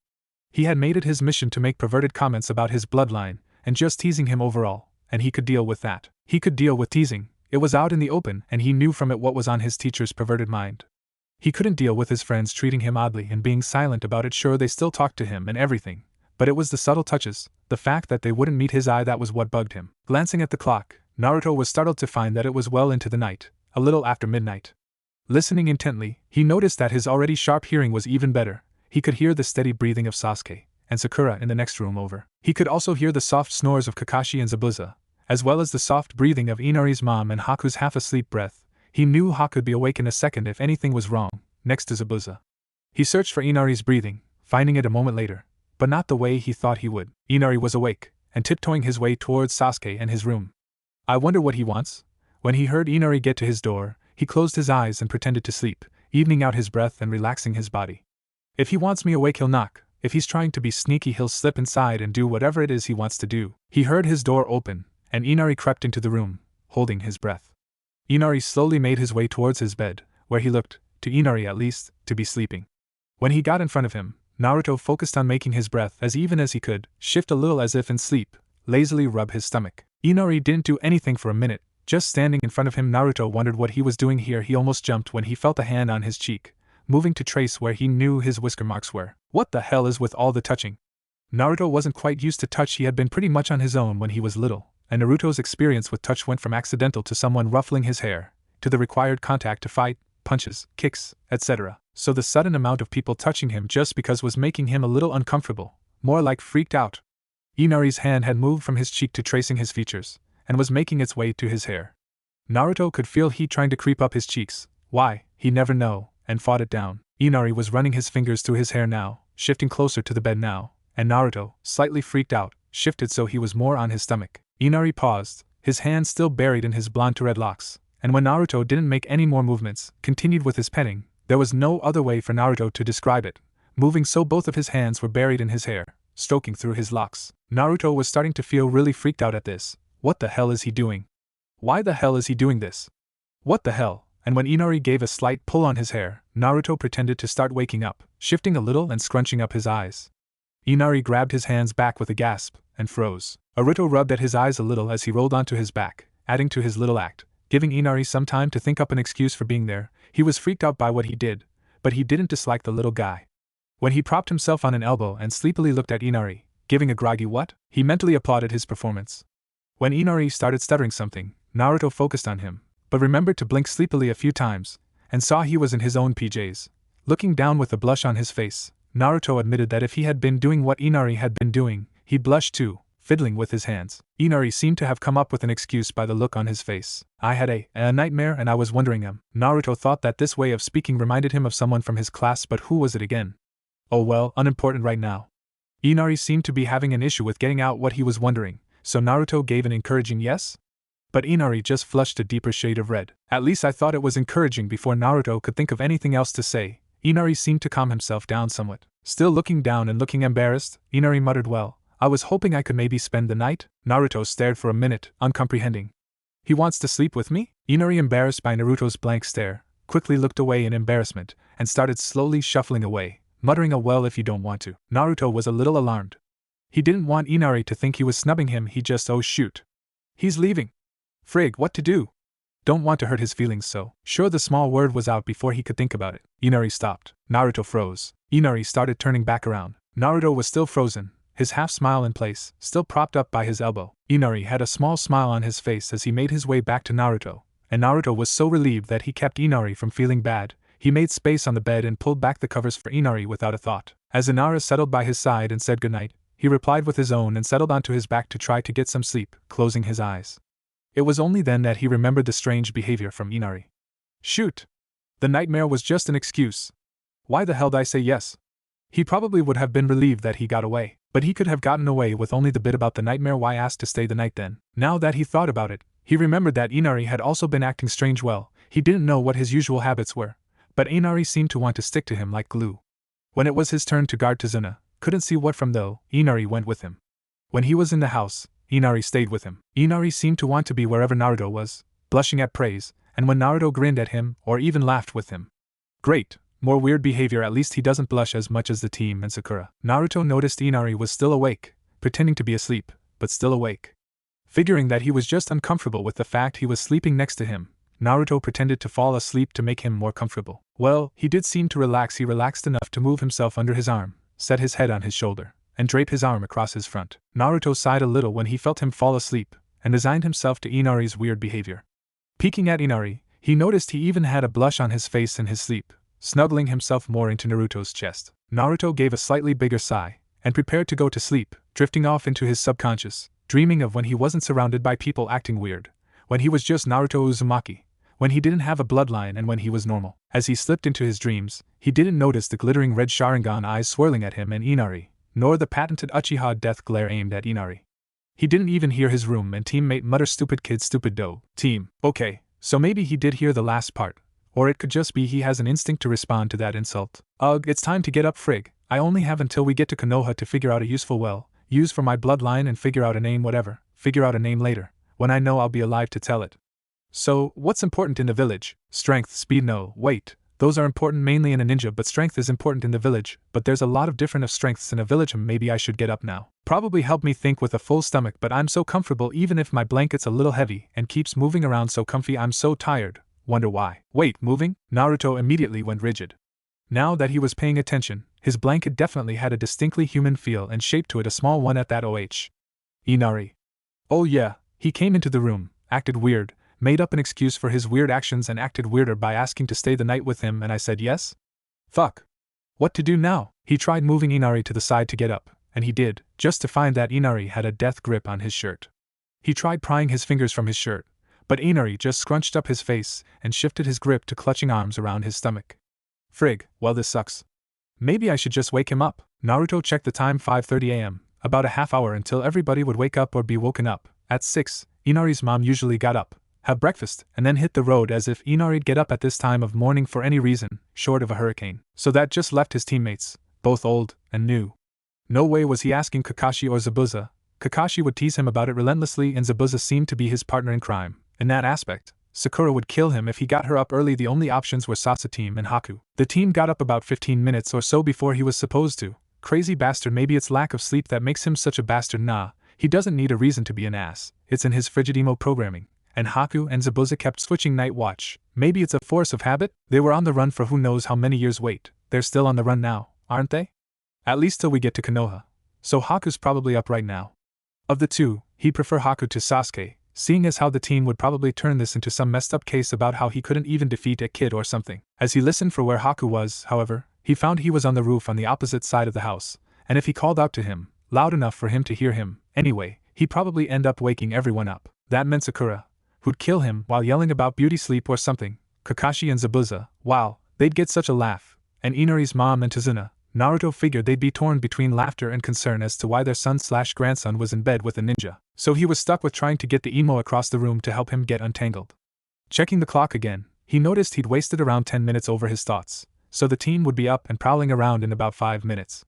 Great. An hour and a half later, Naruto walked at the back of the group, rubbing at the quickly fading bruises over his right eye, his left cheek, and right along his jaw, courtesy of Sakura-chan, wondering what the hell he'd done to deserve an hour of death glares, both Sasuke and Sakura, ouch and ouch again, as well as the severe pounding. Pounding was the best word for both the beating and the injuries. He had had a couple other bruises on his body that he felt had healed, thank you natural super healing plus new bloodline healing abilities, but the two on his face were still throbbing slightly, although the swelling had gone down within the first few minutes. The one on his cheek felt like it was healing a little quicker than his eye, so he'd still have the shiner when they passed through the small village on the way back to Konoha. Frig, he was going to look so weak. Not weak, sexy. What? Naruto accidentally said aloud, earning a few weird looks from his companions ahead of him. A black eye is sexy, no matter to what gender. It attracts females because it makes you look tough, and guys are interested because it's the mark of a fight. So long as you don't say it's from the pink-haired girl, everyone, due to your injuries, will just think you're tough. It's perfect. Why the hell would I be interested in attracting guys? And what would it matter if any of the girls there think I'm attractive? I'm only going to maybe see them if when I'm going to a mission. Also, a lot of black eyes are really ugly, and I have blue eyes. Naruto avoided thinking about how he also had purpley bluish reddish eyes. He also avoided thinking about how he was just thinking about what his eye color was to annoy the voice. I know you know what I'm talking about. Darn. Well, what if I'm interested in their attention? I like guys. Aha. So the weird girl/guy voice is a girl now that I think on it. The voice was more feminine that time, and I'm also interested in girls. So, regardless of whether or not you're going to see them again soon, that black eye is staying, and it'll stay the right color to be sexy. Don't worry, it'll be healed before we get to Konoha. Damn, that voice was definitely more masculine. Maybe I have more than one voice in my head? No. You only have lil' ol' me stuck in this head of yours, at least there's plenty of room. Naruto could distinctly hear the grin in the voice, and decided not to rise to the bait. Aw, good boy. You're learning restraint. Here's a cookie. An image of a cookie popped into his head before he could stop it. Frig. He couldn't stop himself from thinking stupid fuzzball. There was a moment of silence. Naruto thought that was a little odd. He would have expected at least a little laugh from the voice, never mind the fact that he was expecting things from the voice in his head, and pay no attention to the fact that he was having a conversation with it. It took him a minute to realize that the voice was shocked. What did you call me, fuzzball? Naruto's inner thoughts, is fuzzball some major insult to the voices in people's heads? Why? Because I don't have anything else to call you and you sound fuzzy, like if a cat could talk kind of fuzzy. He felt the sensation like the voice sighed in relief? Or was it annoyance? Well, that HY. I do not sound like a cat. Well, that's good. I haven't had too many experiences with cats that were good. Damn, they have sharp claws. Stupid cat. I most certainly am not a cat. You brat, think of something a little more canine, and before you get it into your head that I'm one of those stupid mutts, I'm not a dog either. So what? You're an animal? Geez. I have a talking animal in my head. So what are you, if you're an animal? A hyena? No. I'm not a hyena. So are you? Oh. What about a wolf? Didn't I just say I'm not a dog? Well, I figure that wolves wouldn't want to be mistaken for dogs. You know, the whole wild wolf versus mild mutt kind of thing, and you aren't saying no. I am not a wolf either. Geez, you brat, can't you think of another animal? Here's a hint: I'm much more dignified than those mongrels that you mentioned earlier. Think refined, sleek, elegant, intellectual. That kind of thing. But I am not a stinking dog, nor a stupid cat, or a retarded hyena, or a friggin' wolf. Well, great, now he had to figure out what the voice in his head was, as well as some use for the bloodline. Ah, fuck. Naruto checked the time: 11:45. 4.5 hours arguing with a voice in his head. What the hell were they talking about before they got into the whole "what am I? I'm not" thing? Naruto scrunched up his face and was rewarded by a slight throbbing around his right eye, reminding him of his morning adventure, deciding not to think about what the voice in his head was, aside from pretty good proof that he was insane. But wait, don't insane people not know they're insane? So, did that make him not insane? But just that thought alone made him insane, didn't it? Whatever. Nor about what his bloodline could be used for. How the hell could that be useful? The answer would probably be obvious as soon as he figured it out. It's like asking an only child what boobs were for. They wouldn't know without any sibling and would have probably not have gotten the talk. And think about it. It makes sense. It does. Sorry for bad examples, I'm just tired, but it does make sense. To avoid having a panic attack on the road. Something occurred to Naruto just then. Did I ever actually mention the voice to everyone else? Should I? Nah, I don't need them worrying about my mental health right now. I'll mention it later. Naruto sighed to himself as he remembered his embarrassment this morning. He managed to wake the team up. Naruto conveniently forgot about shadow clones and threw a chair at him instead, and got him to help him out. Of course, Sasuke had to put his 2 cents in. What? Couldn't you handle a little kid yourself? Dope bastard. They almost had Inari off. With Sasuke giving Inari his death glare, Naruto thought it seemed particularly wrathful, but it was probably because Naruto woke him up a few minutes earlier than he would have, because of him, when Inari bit him. No, not Naruto, Sasuke. He bit Sasuke, hard. And picture that in your head. X3 Naruto, looking back on it, thought that it probably wasn't the best idea, for keeping his health and or life, to start laughing at Sasuke as he started quietly swearing. He thought that maybe Sakura wouldn't have woken up if he hadn't started laughing either. But oh no, it wasn't his laughing that woke her up. He had enough sense not to laugh loudly. It was all Sasuke. Sasuke pried his hand from Inari's mouth. Naruto, ha ha ha. He. Ho ho ho, redirected his death glare to Naruto. Naruto, he ha ha ha, oh shoot, and tackled him. That ended up with them rolling off the opposite side of the bed, Naruto losing his shirt to Inari. He'd moved his grip back to the front of his t-shirt at some point after the bite, and had clung on, despite Naruto's rolling, and continuing rolling, with each trying to get the upper hand. They stopped rolling but still grappled with each other, trying to get the upper hand. Sasuke managed to flip Naruto onto his stomach and twisted his arm behind his back. The bastard even had the nerve to lean over him and whisper, "Had enough, doobie?" In my ear. Naruto remembered everything as it happened, reliving it. Naruto had shifted himself to his knees, so he could get them under himself, and pushed himself to all fours, wrenching his arm from behind his back. Sasuke had to put his hand down to keep balance, and it landed on Naruto's newly freed hand. Naruto pushed himself forward and jerked himself backwards to try to throw him off his back, or at least overbalance him in some way. He hit his stomach, apparently harder than he thought. He'd push back because Sasuke grunted and curled forward slightly. And I'm saying this now, Naruto didn't hit Sasuke's stomach. Naruto shoved sideways, toppling Sasuke to his side, quickly straddling his thighs and grabbing his hands. Naruto would have punched him, but he still had some wounds on his chest and arms, and he didn't want Sakura hitting him for bruising his pretty boy face also. He wasn't that mean. Naruto winced as he remembered how he heard the door slam open, just as Sasuke pushed his knees up. He shivered when he remembered the sight of pink hair and wide aqua-green eyes out of the corner of his eye as he toppled forward, hands trying to move forward to steady himself. Stupid Sasuke had his hands from when Naruto had his hands, and Naruto went red when he remembered how his body had toppled onto Sasuke's. Naruto denies any accusation to having squeaked as he fell. He did not squeak. He didn't. Nope, no squeaking at all. Stomach to stomach, chest to chest, forehead to forehead, and mouth to mouth. Naruto could imagine how it would look to the momentarily speechless Sakura standing in the doorway, having gotten woken up by the sounds of fighting in their room, only to open the door to see one of her teammates pinned by the other, and one falling towards the other, ending in a lip lock. He could understand that she could and would be angry. He hoped that Sasuke could understand his own situation, and just let him go so Naruto could run far, far away from the probably, most likely, seething Sakura. Right now, but no, Sasuke just sat there, lay there, whatever.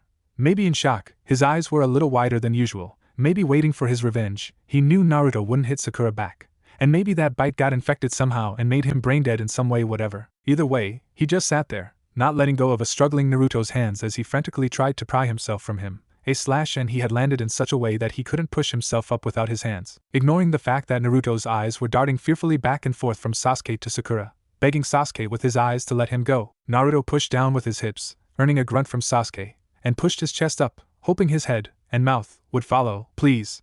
Well, it did follow, but so did Sasuke, holding both of their hands down to push himself up, and for some reason, keeping their lips locked. Did he really go brain dead? Sasuke was looking at him calmly. Bastard. Asshole. Lego, you overly calm maniac. And Naruto couldn't help but call him as he saw him. Bastard. Only to regret it a moment later when he saw Sasuke's eyes widen a little, and widened his own eyes as he registered the fact that just rubbed their lips together. Naruto's mind, oh crap. Oh crap. Oh crap. It got a little fuzzy after that. He could remember Sakura screeching at him, Inari waking up and yelling at her for yelling. Job kid, that makes sense. Sakura launching herself at Naruto and beating the hell out of him. Oh, and everyone else in the house waking up to see what the hell the racket was. That all led to him being glared and laughed at, all during breakfast and for the next hour or so of the walk. Maybe there's a little Uchiha in Sakura. I thought that only they could do the Uchiha death glare. Naruto was pulled from his thoughts when Kakashi said, "Why don't we stop for lunch?" "Don't do it. I'm not going to do anything." "Don't say it then." "What?" "Come on. Sakura probably hates me now, thanks to him. Besides, only he and I saw it." "I'm saying it. But you told everyone what happened since he was being all broody and quiet, so I just don't yell it out." "Fine, whatever." As everyone's starting taking out their lunch, courtesy of Inari's mom, Naruto said, just loud enough for everyone to hear if they were listening, I thought Sasuke already had a bite." Sasuke froze, and clenched his hands, one of which had a red mark on it. The two Jonin's eyes widened, Sakura gaped, and Naruto couldn't help the grin creeping its way across his face, regardless of the slight twinge it brought him. Dope. Naruto's grin got a little wider. "Yeez? What did you just say?" "Oh, nothing, just making an observation." Sasuke's eye twitched. An eye twitch of doom. Naruto got ready for what he knew was going to happen. Kakashi and Zabuza started laughing, and Sasuke pounced. Naruto started running like hell, the sound of laughter and Kakashi calling out not to go too far following him, and of course the sound of Sasuke following. Time skip. They were about a half hour or so from the small village that they had to pass through to get to Konoha.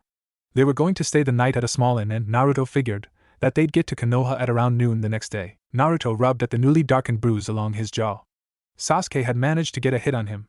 Not a particularly hard hit, but since he managed to hit his bruise, it hurt a hell of a lot more than it would have. Wow, I feel like I forgot to do something really important. I wonder what it could be. Shoot. I haven't thought about a use for my bloodline at all. Frig. And I only have until tomorrow afternoon. Shoot. What was I thinking this morning? Strength. Yeah. Strength is important in a village. And I thought there's different kinds of strength in the village. Okay, a start. Now, where to go from there? What kinds of strength are there? Naruto vaguely realized that they had reached the entrance to the village, but he was too immersed in his thoughts to pay that much attention to it. Okay, there's strength in numbers in a village, like how if there's a bigger village, there's more ninjas and fighters, but I'm already a ninja, so that can't be too important when using my bloodline. If I wasn't a ninja, then I guess I could have said that I could become one, but I am a ninja, so gotta find something else. Wait, what's this weird feeling? Naruto looked around and noticed that, as they walked past houses and shops, their group was receiving weird looks. Naruto tried looking at the people in their group as if he was an outsider. Naruto spotted the problem. They had two people with masks on, one of them with a giant sword strapped to his back. They also had one guy who looked prettier than a girl, or a girl who looked like a hot guy, a girl with pink hair, and a brooding emo guy. Naruto assumed that the girls here were as deluded as the ones in Konoha and thought that the team was good looking. No wonder they were gaining weird looks. Oh yeah, they also had him, a guy with red-tipped hair, but that's not too odd, is it? Naruto looked up when he felt a hand on his shoulder. It was Kakashi. We're going to the inn to put our things away and then go grab dinner afterwards. After that, you can do whatever you want, but remember that we're leaving for Konoha in the morning. I figured that you weren't listening earlier when we were talking. Hey, Kakashi-sensei, why are we staying the night here? We'd be able to reach Konoha by morning if we continued on. Yes, but we aren't in a rush. Also, I figured that you'd appreciate getting more time to think of a use for your bloodline in the village. You have been thinking on it, haven't you? Sure I have. I just haven't thought of anything yet. Shoot. I can't tell him that I haven't thought about it, like, at all today. Damn it, I have to figure out something soon. Well, so long as you're thinking on it, I've been able to think of a few things you could do with your ability. Naruto brightened. Yes. I'm saved, but not anything you could do for the village. Naruto's sweat dropped. Of course, the pervert would think of things like that, but have you thought of anything to try to expand on? Some place to start? Well, I figure that it has to at least help out a strength in the village, if not make a strength of its own. So you're trying to find something it could help out with. What about as a ninja? Well, you said it yourself, it's not too great in fighting, like the Sharingan or Haku's bloodline, and it's not good at all in scouting like that Byakugan or whatever it's called that Hinata's family has, so if there's a way for it to be used to complement some strength or another in the village, then the council shouldn't be able to say anything, right? You mean the Byakugan. And you have the right thought about it. Kakashi was silent for a moment. Try thinking about other ways that those other bloodlines can be used, and you might be able to figure something out. Oh, we're here. As Kakashi went to get them rooms, Naruto tried thinking of other things that Byakugan and Sharingan could be used for. Well, the Sharingan can copy movements and jutsu, so I guess that's another use for it, but what would that be classified as? And I guess if someone who has Byakugan can read lips, they could probably spy, as well as read open documents from afar, regardless of lip-reading abilities and information? I guess gathering jutsu could be considered gathering information too. Is there any way for my bloodline to be used for gathering information? It couldn't be used in finding jutsu, unless someone has a habit of explaining jutsu when they're horny. Insert sweat drop, and it's generally close range, so it couldn't be used like the Byakugan. Maybe I should write all the different types of strengths down, then figure out if it works. Kakashi had gotten them their rooms, so Naruto headed up with everyone and put his stuff down, rummaging through his bag for a pad of paper and a pen, and no idea if they have either of those in the anime/manga. Or if they just have scrolls and ink, so please, just deal with my ignorance. And brought them with him when they went out for dinner. Naruto was disappointed that they weren't going out for ramen. Naruto's thoughts: well, haven't had it in forever. I'm going through withdrawals, but grilled pork was good too. If his friends and teammates noticed that he was unusually quiet, they didn't bother him about it. Aside from giving him worried looks, Sakura and Sasuke had stopped their glaring when they noticed that he hadn't said practically anything for the whole trip. Naruto focused on thinking of as many different types of strength as possible. Regardless of whether or not he thought that he couldn't use it for his bloodline, he would think of that later. Strength in the village is strength in numbers/size, strength like intelligence, strength in fighting, strength in the community, strength in economy, strength in medicine and healing is a strength.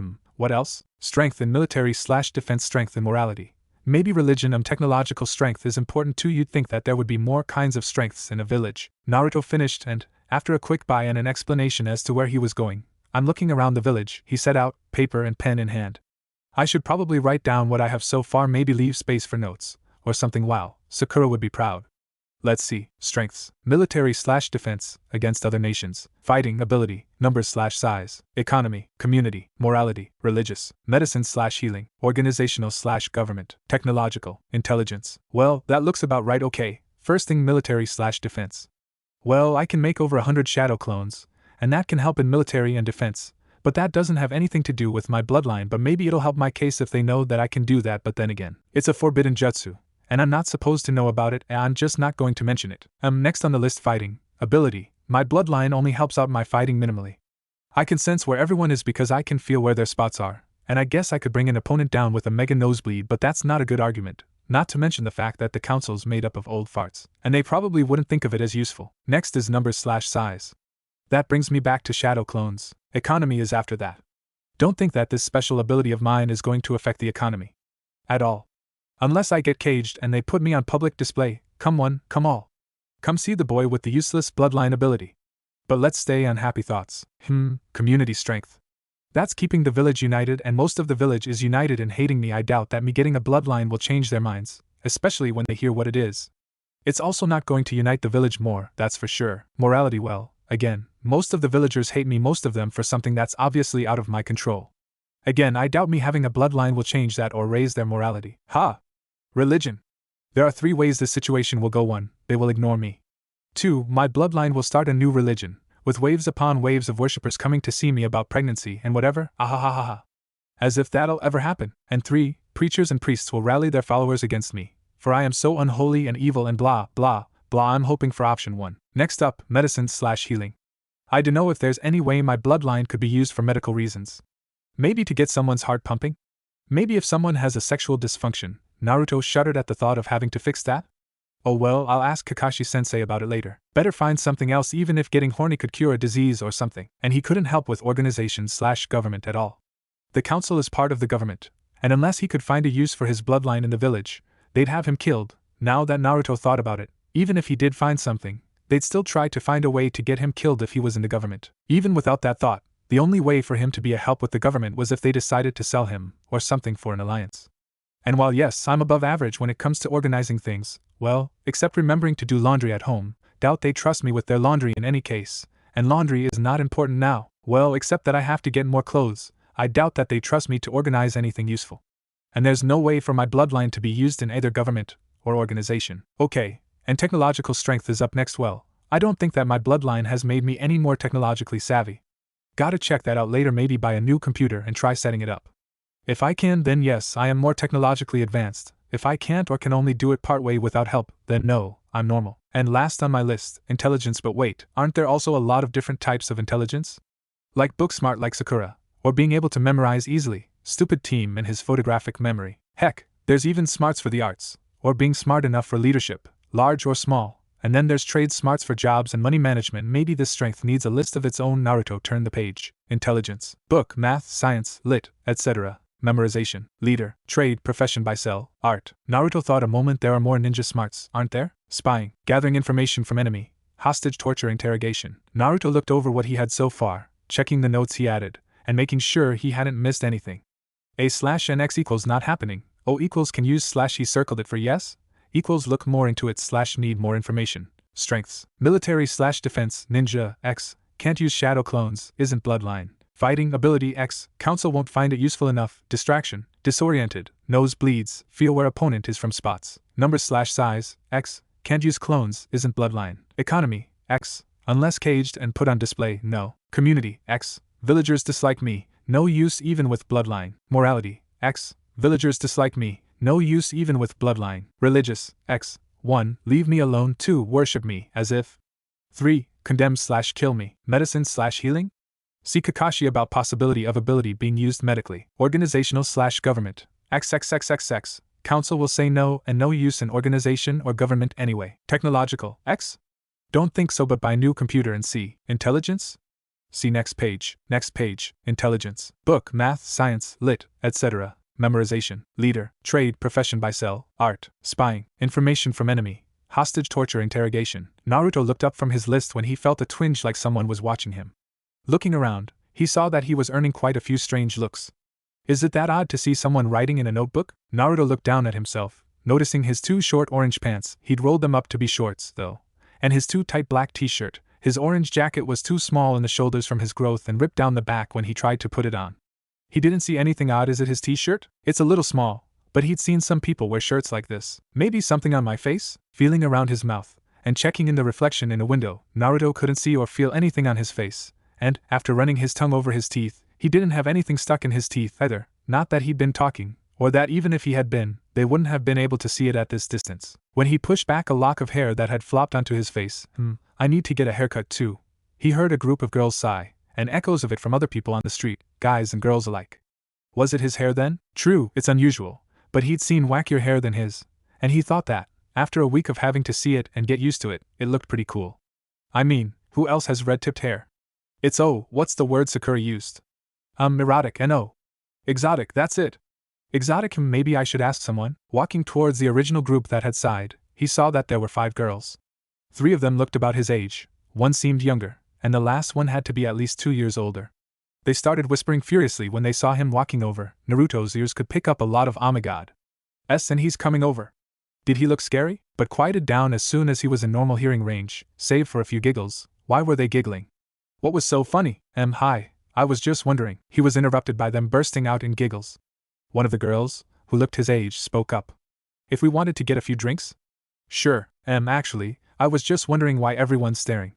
Is there something wrong with my face or something? The one who spoke up flushed red. What did I do to make her angry? And the rest giggled. Do I look funny? Or has someone made a joke about me? The oldest one stopped first, and cleared her throat. Sorry for staring, but there aren't many people who look like you around here. Do I look strange or something? Naruto tilted his head and looked her in the eye in confusion. She flushed and looked away. Shoot, was that rude? How'd I make her angry too? The youngest one piped up this time. Nope, not strange, you're really see you. One of the other girls, who looked to be his age, clamped a hand over her mouth. She meant to say you look really different. The girl, who hadn't spoken up till now, said yup, you look different alright. Different? Is that bad? What do you mean different? You mean my hair? Naruto asked, fingering a strand. I thought it looked alright. That's not it. Your hair's gorgeous. It was the girl who'd spoken up earlier. She seemed to have gotten over her anger, but she still looked a little red, so Naruto wanted to be careful. As if to prove her point, she reached up, she was a hand's length shorter, and buried her hands in his hair. Naruto's eyes widened and he jerked a little. The only thing preventing him from jerking back entirely was the fact that her cheeks were still a little red, and he didn't want her angry again.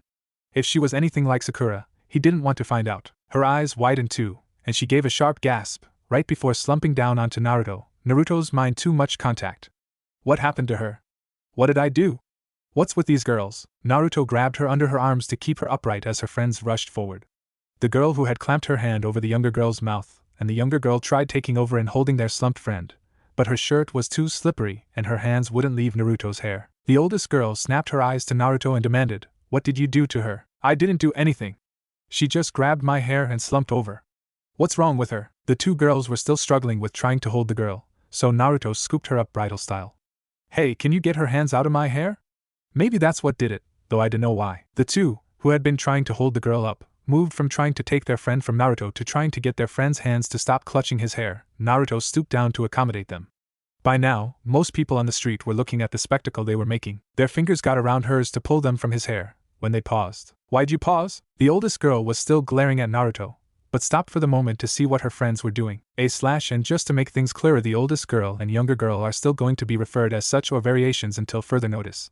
As for the three that are Naruto's age, 1 is the one who fainted, 2 is the one who put her hand over the youngest one's mouth, and 3 is the last girl who said, "Yeah, you're different currently." 1 is in Naruto's arms, youngest and 2 are trying to get one's hands out of Naruto's hair, and 3 and oldest are glaring, but oldest is seeing why young and 2 are pausing.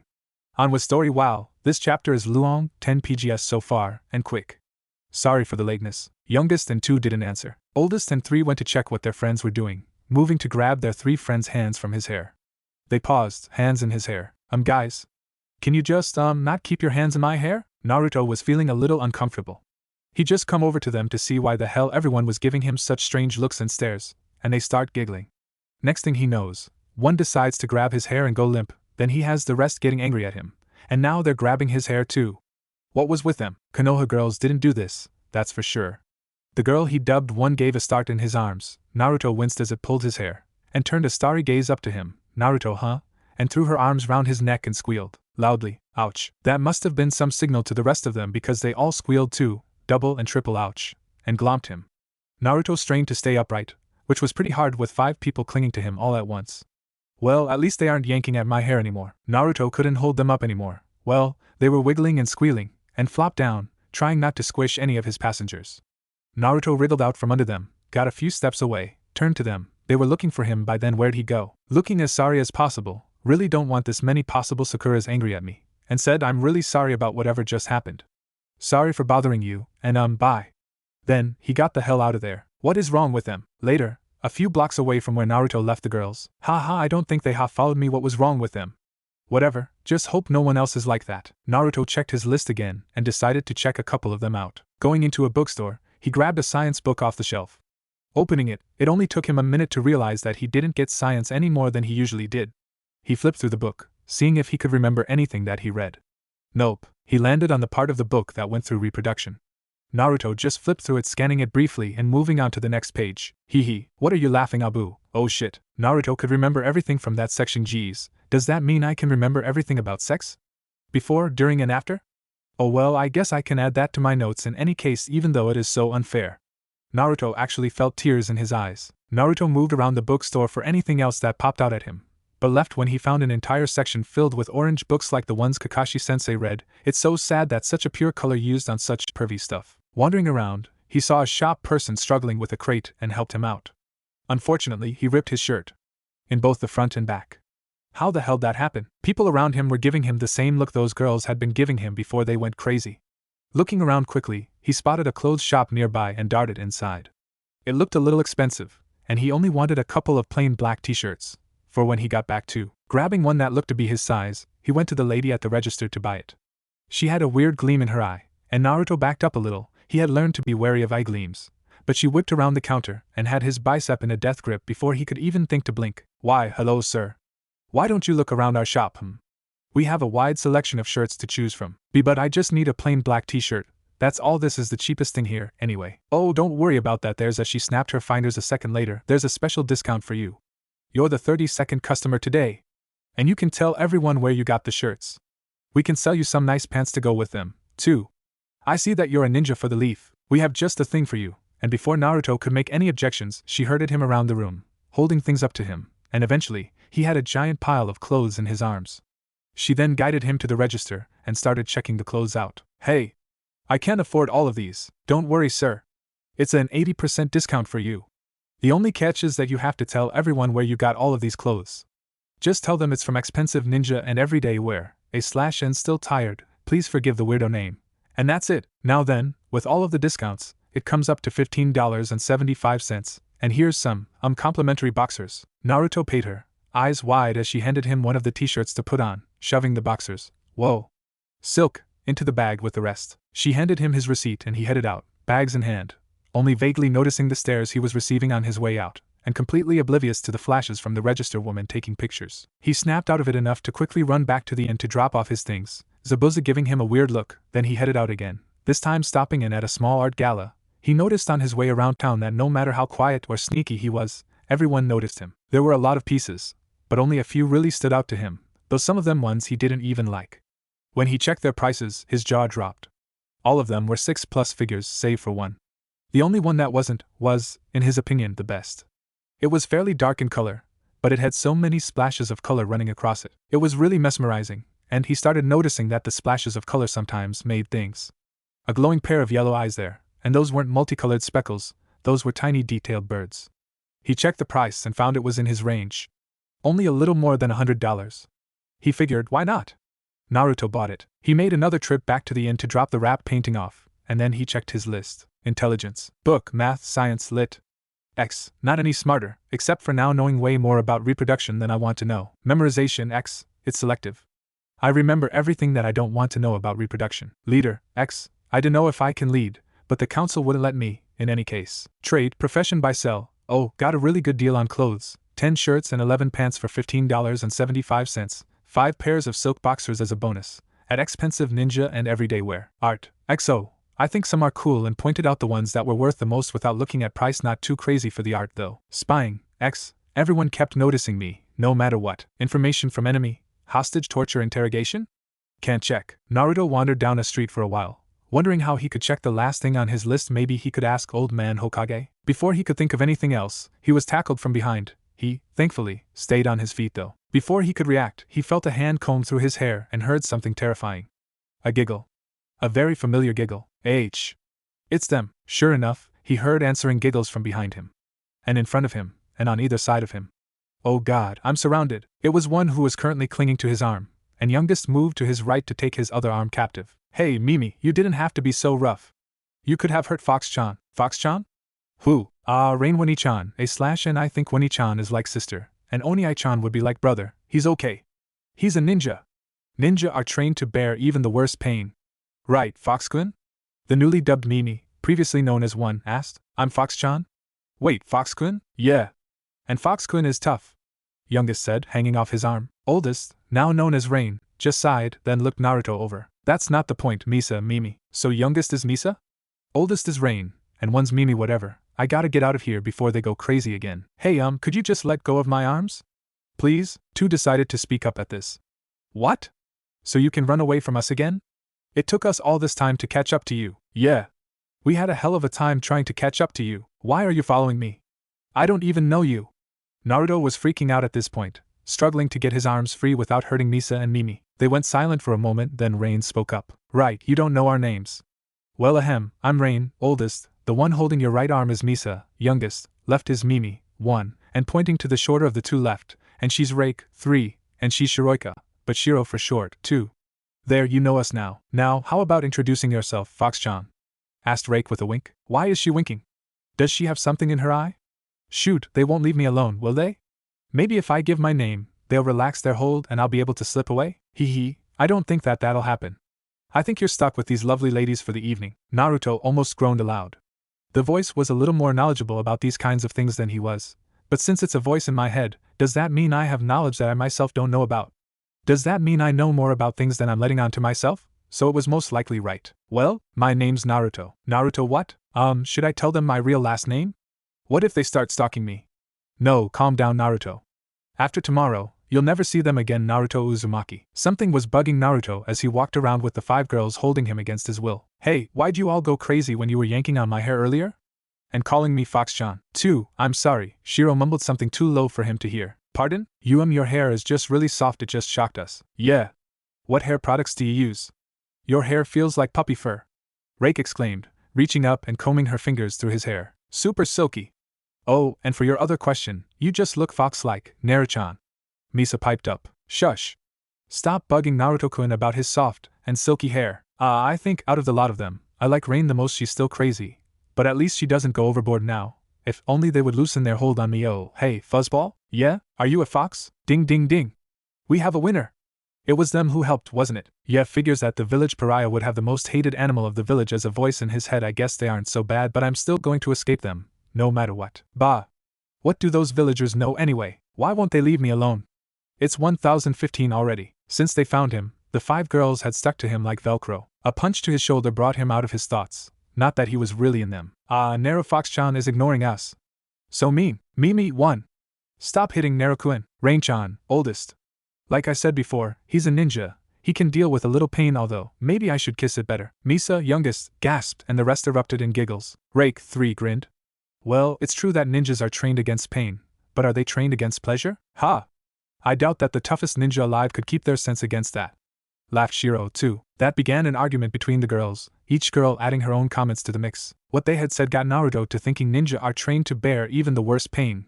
But are they trained against pleasure? I doubt that the toughest ninja alive could keep their sense against that. Their words whirled around his head. What if that might just work? Gotta find Kakashi-sensei. With a new sense of purpose, Naruto dodged out from their group, shouting a quick bye and a nice to meet ciao behind him as he took to the rooftops, making his way to the inn. Only one thought on his mind. I think I might have just found my use. What the? Opening my eyes, I came to consciousness, or was it really consciousness? I didn't get knocked out. I didn't fall asleep. I was just not there, and now I am. But where am I? Sitting up, Naruto was confused to see that he was in a sewer. Damp, yellowish cracked walls, rusty, or was it moldy? Pipes ran along on some bits of the walls and all along the ceiling, steady drips coming from some joints, creating the only sound Naruto could hear other than his own breathing. It's so quiet, used to having some other sounds around him, whether it's people far off or near, wildlife, a stream somewhere, or even the sound of the wind rustling through the leaves. It was unsettling to only be able to hear himself and the echoing drips of water around him. How did I get here? And where is everyone? Naruto could see that he was in one hallway, a tunnel, and straining to look ahead, he could see that there was a fork in the hallway/tunnel. A wetness seeping into his shirt and pants brought Naruto's attention to something else. He was sitting in a puddle. In a sewer. In a rusty, old sewer that looked as if it had been around for a long while. You. That's nasty. Scrambling to his feet, Naruto attempted to wring out his shirt and pants. Who knows what's been sent down here? I'll deal with it later. His disgust put aside for the moment, in a secluded box at the far ends of his mind, Naruto tried to think about what had happened to have put himself into this position. What did I do? Get shoved into the toilet? Nah, I'm not that clumsy, and I wouldn't be able to fit either. Besides, there isn't anywhere I would have been I'd know flushed from, anyway. Which was true since, aside from some cracks in the walls, there wasn't any hole or anything that sewage would come in from. Maybe I'm in a waterway. That's gross. I'm drinking water that came from here? Yuck. Or maybe this is the place where rainwater and stuff comes before it gets clean, but there isn't any current, so where's the water coming from? Where's it leaving?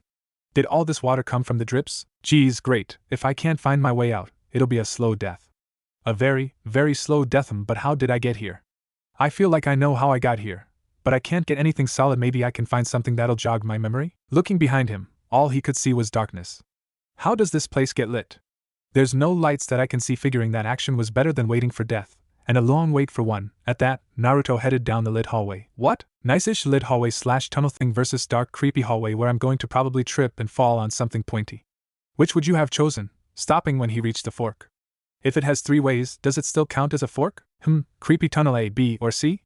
Not too fond of the options. Tunnel A, to the left, Tunnel B, straight ahead, and Tunnel C, to the right, all looked the same, with only minor differences. Tunnel A looked the oldest, with Tunnel C looking the second oldest. Tunnel B looked relatively newish whatever. Back to differences. They were all the same yellowish color, with the same rusty pipes running along some parts of the wall and all along the ceiling, but Naruto felt like they gave off a different color. Does that even make sense? It was kind of like they gave off different feelings, but whether it made sense or not, it was more of a color feeling than an emotional one, though they each gave off some of those too. Tunnel A, for instance. It seemed to have a blue feeling. Not blue as in sad or unhappy, just blue, like on a clear day. The feeling it gave off was kind of lonely and resigned, but at the same time it gave off a sense of purpose, and a kind of faraway happiness, like it only came by for short visits with long intervals. Okay, so that's a lot of emotion, but it still feels more like a color. Same for the rest of them. Tunnel B felt purple. Or violet, whatever. Everything felt kind of new, like if you just started a new book, or if you got some new jutsu to learn, or if you had been drawing something for a long time, then started to draw something new. It was refreshing, but at the same time pretty intimidating. Along with the new feeling, there was a lot of confusing and conflicting emotions. Like an intense happiness offset by flashes of dread, excitement dampened by disappointment, a great strength of will pushed by a deep fear. I'm not sure if I should like or fear this tunnel. Tunnel C gave off a glowing red feeling. It also felt old. Really old. Even though Tunnel A seemed to be the oldest tunnel, this tunnel gave off the feeling that it had been around longer. Like if you had put an old man's mind into a child's body, or put a 100-year-old tree into a new neighborhood. Overall, it was the ocean to Tunnel A's lake. Aside from the old feeling, there's only a few other feelings. A sort of cunning playfulness, an age-old wisdom, and an unpredictable and earth-shattering rage. The playfulness was easy to connect to. It gave the same feeling as the voice did. That was only one though. The wisdom was easy to understand, feeling like it came with the oldness. The rage was what caught Naruto's attention the most out of those three. It was a bone-chilling, deep-seated rage that seemed like it would swallow you whole, crushing the life out of you. The fact that it feels like the voice is as much a safe feeling as that anger is a dangerous one. And that old feeling is kind of intimidating. The bleak, yet happy Tunnel A, the intimidatingly new Tunnel B, or the safe, but dangerous Tunnel C. Those are my options, huh? What if one of them leads to another, and I end up heading back here? Maybe I should make a mark somewhere or something to show that I was here. Looking down, Naruto noticed that he didn't have his weapons pouch on him. What? The only time I take it off is when I'm home or getting ready for bed. Oh yeah. Almost forgot about this one. Opening his too small, orange jacket. Hey, didn't I rip this? Yup, a rip down the back. Sigh, he rummaged through his inner pockets, giving off a relieved sigh when his hand came in contact with the hilt of his just-in-case kunai. Pulling it out, he brushed his stomach. Heh, just the opposite of when dash. Yeah, I remember. I got away from those freaky wacko girls to find Kakashi and tell him my bloodline use. Yeah. I burst into the hotel room and was all like, Kakashi-sensei. I figured it out. What? It took you this long to figure it out. What? You mean you already knew? I got momentarily sidetracked by Sasuke, who was sitting in his emo corner of emo-ness. Yeah, I figured you already knew that you were an idiot dope, jackass. Trying to ruin my mood. But he won't succeed. Stupid team, not even you are going to ruin my mood. Kakashi-sensei. Where are you? Kakashi's head peeked out from the doorway to the bedrooms, orange book in hand. Quiet down, Naruto. Now, what is it? You figure out a use? Yeah. I sure did. See? Dodging around the pile of stuff that I had dropped off earlier, I flung myself towards Kakashi, holding my notebook out in front of me. I just managed to stop myself from barreling over him, shoving my notebook in front of his face. Pushing the notebook from directly in front of his face, Kakashi put his own book into a pocket with a sigh. Taking the notebook from where I still held it out, he headed back through the doorway. Following him, I saw that he had sat down on one of 3 chairs in the room. There were 2 beds also in the room, with a night table between them. Grabbing a chair for myself, I practically vibrated in my seat, watching him read through my notes. Kakashi didn't give away what he was thinking as he scanned down the page. I can't see how it would be of use medically, and I don't think it would help out with anything technical. If that's what you were. No. Next page. Sasuke wandered in at that moment, grabbing the last seat, raising an eyebrow at the notebook. Asshole, looks like he doesn't believe that I could make a list. Team, Haku and Zabuza also made their way in, moving to sit at the edge of the bed closest to the chairs. Anything? What? I thought Zabuza would have at least a little faith. Apparently it's on the next page, so give me a second. Sasuke and I kept watching him as he read, Zabuza and Haku muttering to each other. What were they saying? That was unimportant at the moment. I almost jumped when Kakashi jerked his head up to give me a wide-eyed stare. When he didn't say anything, I started to get a little self-conscious. What? Only about $16? Really? Was there a sale? I almost fell out of my chair. He's focusing on that? Yes and no. Supposedly, I was the 30-something-th customer. Now, keep reading. Kakashi gave me one last stare and looked back down. Sasuke gave me a questioning glance. PSSH, as if I'm telling him anything. You can find out from Kakashi, bastard. Oh, Kakashi's looking up. This is, what's with all the pauses? What? Is he going to say it's crap or something? Actually really good, I hadn't thought about using it out of the field, and this helps the village directly too. Good job, Naruto. I admit that I didn't think that you'd make something as organized as this. Taking the notebook from Kakashi's hand, he reached just before Sasuke. Haha, sucker. Zabuza sat back down and flipped back to the first page, Haku leaning in to read as well. It wasn't long until they flipped the page, and an even shorter amount of time until Zabuza started laughing and Haku smiled, both with looks of amazement in their eyes. You are one surprising kid. Sasuke snatched up the notebook and scanned through the second page. Then he blinked and reread it, then turned to the first page. He looked kind of startled. Looking up, he opened his mouth to say something. TCH, Probably going to say something like only a dobe like you. Dobe you, bang! The door slammed open to show a frowning Sakura, clutching some bags in one hand and a receipt in the other. Pant who? Hey, aren't those? Hey, Sakura, what are you doing with my clothes? Her eyes shot to me, pinning me with a fierce glare. Yours? You're telling me you got these clothes from ex-new? For only $15.75? Huh. Well, those clothes are from expensive ninja and everyday wear, and yeah, it was only about $16. Evidently, I was the 30-something th customer today. Why do you ask? Why is she making such a big deal about it? They're only clothes. I never actually got a look at them well. All I really noticed was that there wasn't nearly enough orange. What's wrong with them? Is it all bum clothing? But this shirt is cool, if a little tight. Wow, it went really quiet. Why is everyone looking at me? Or is there something behind me? Checking behind me, all I could see was the wall. Nope, so what are? What? I didn't see the fist flying towards my face at all. I didn't even see how Sakura managed to get from across the room in such a short amount of time. All I saw was wide-eyed stares from the others, and made a mental note to bug Sasateam about his dorky expression, then a sudden pain, then darkness. Wow, Sakura has a mean punch, I thought to myself, rubbing my newly blackened eye. But that isn't quite how I got here. Of all places, Sakura's strong, but not strong enough to send me into the sewers. I couldn't help but strain to look behind me, checking the ceiling for a hole and the ground for rubble. Nope and nope. Besides, I remember things that happened after that. Oh man, the agony going through that once was one time too many. I woke up to the smell of something burning and the sound of the others talking around me. If something's burning, then why am I so cold? And it was true, I was really friggin' cold. Sure is drafty. Wow, my ass sure is comfy from what I felt through my back. I figured I was on a bed, but something wasn't right. Why could I feel so much of the bed? I should be able to feel sheets partway up my calves, not all the way to my thighs. I should feel a lump around my waist from where I tied my orange jacket around my waist. Maybe they took it off so I would be comfy? And what's with that burning smell? Maybe I should get up, or open my eyes or something, and check out what's burning. Maybe someone's cooking? Nah, everyone here can cook. Opening my eyes, I took in my surroundings. Kakashi, Zabuza and Haku were sitting in the chairs, talking in whispers too low for even my hearing to pick up. Sasateam had his back to me, leaning against the doorway and looking to where I assumed was the mini kitchen. Mini because it has a mini fridge, a small toaster, a skinny stove and a too small sink. Sakura wasn't in sight. Looking down at myself, I realized why I was so chilled. I was only wearing the black t-shirt from that X something or other that I put on earlier, and a pair of the black silk boxers. They took off my pants and changed my boxers? What the fuck? Who does that? And what the hell is that burning smell? I was starting to get a feeling of dread deep in my stomach as I shot out of bed and shoved past the team, who, by the way, was wearing that damn smirk of his, to see what was happening in the mini kitchen, to see what I feared was happening. What I saw was worse than waiting the 3 minutes for ramen. Yes, it deserves a capital letter. It's that awesome of food. Heck, it was worse than running out of ramen. There was Sakura, standing in front of the skinny stove, my currently half-empty pack sitting next to her, grinning evilly as she watched wisps of smoke escape from the stove. And what was smoking in the stove, you may ask? It seemed pretty obvious.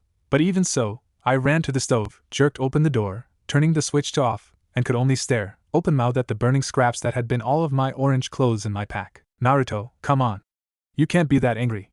You have other things to wear. How could she say that I can't be angry? I have every right to be, and I am.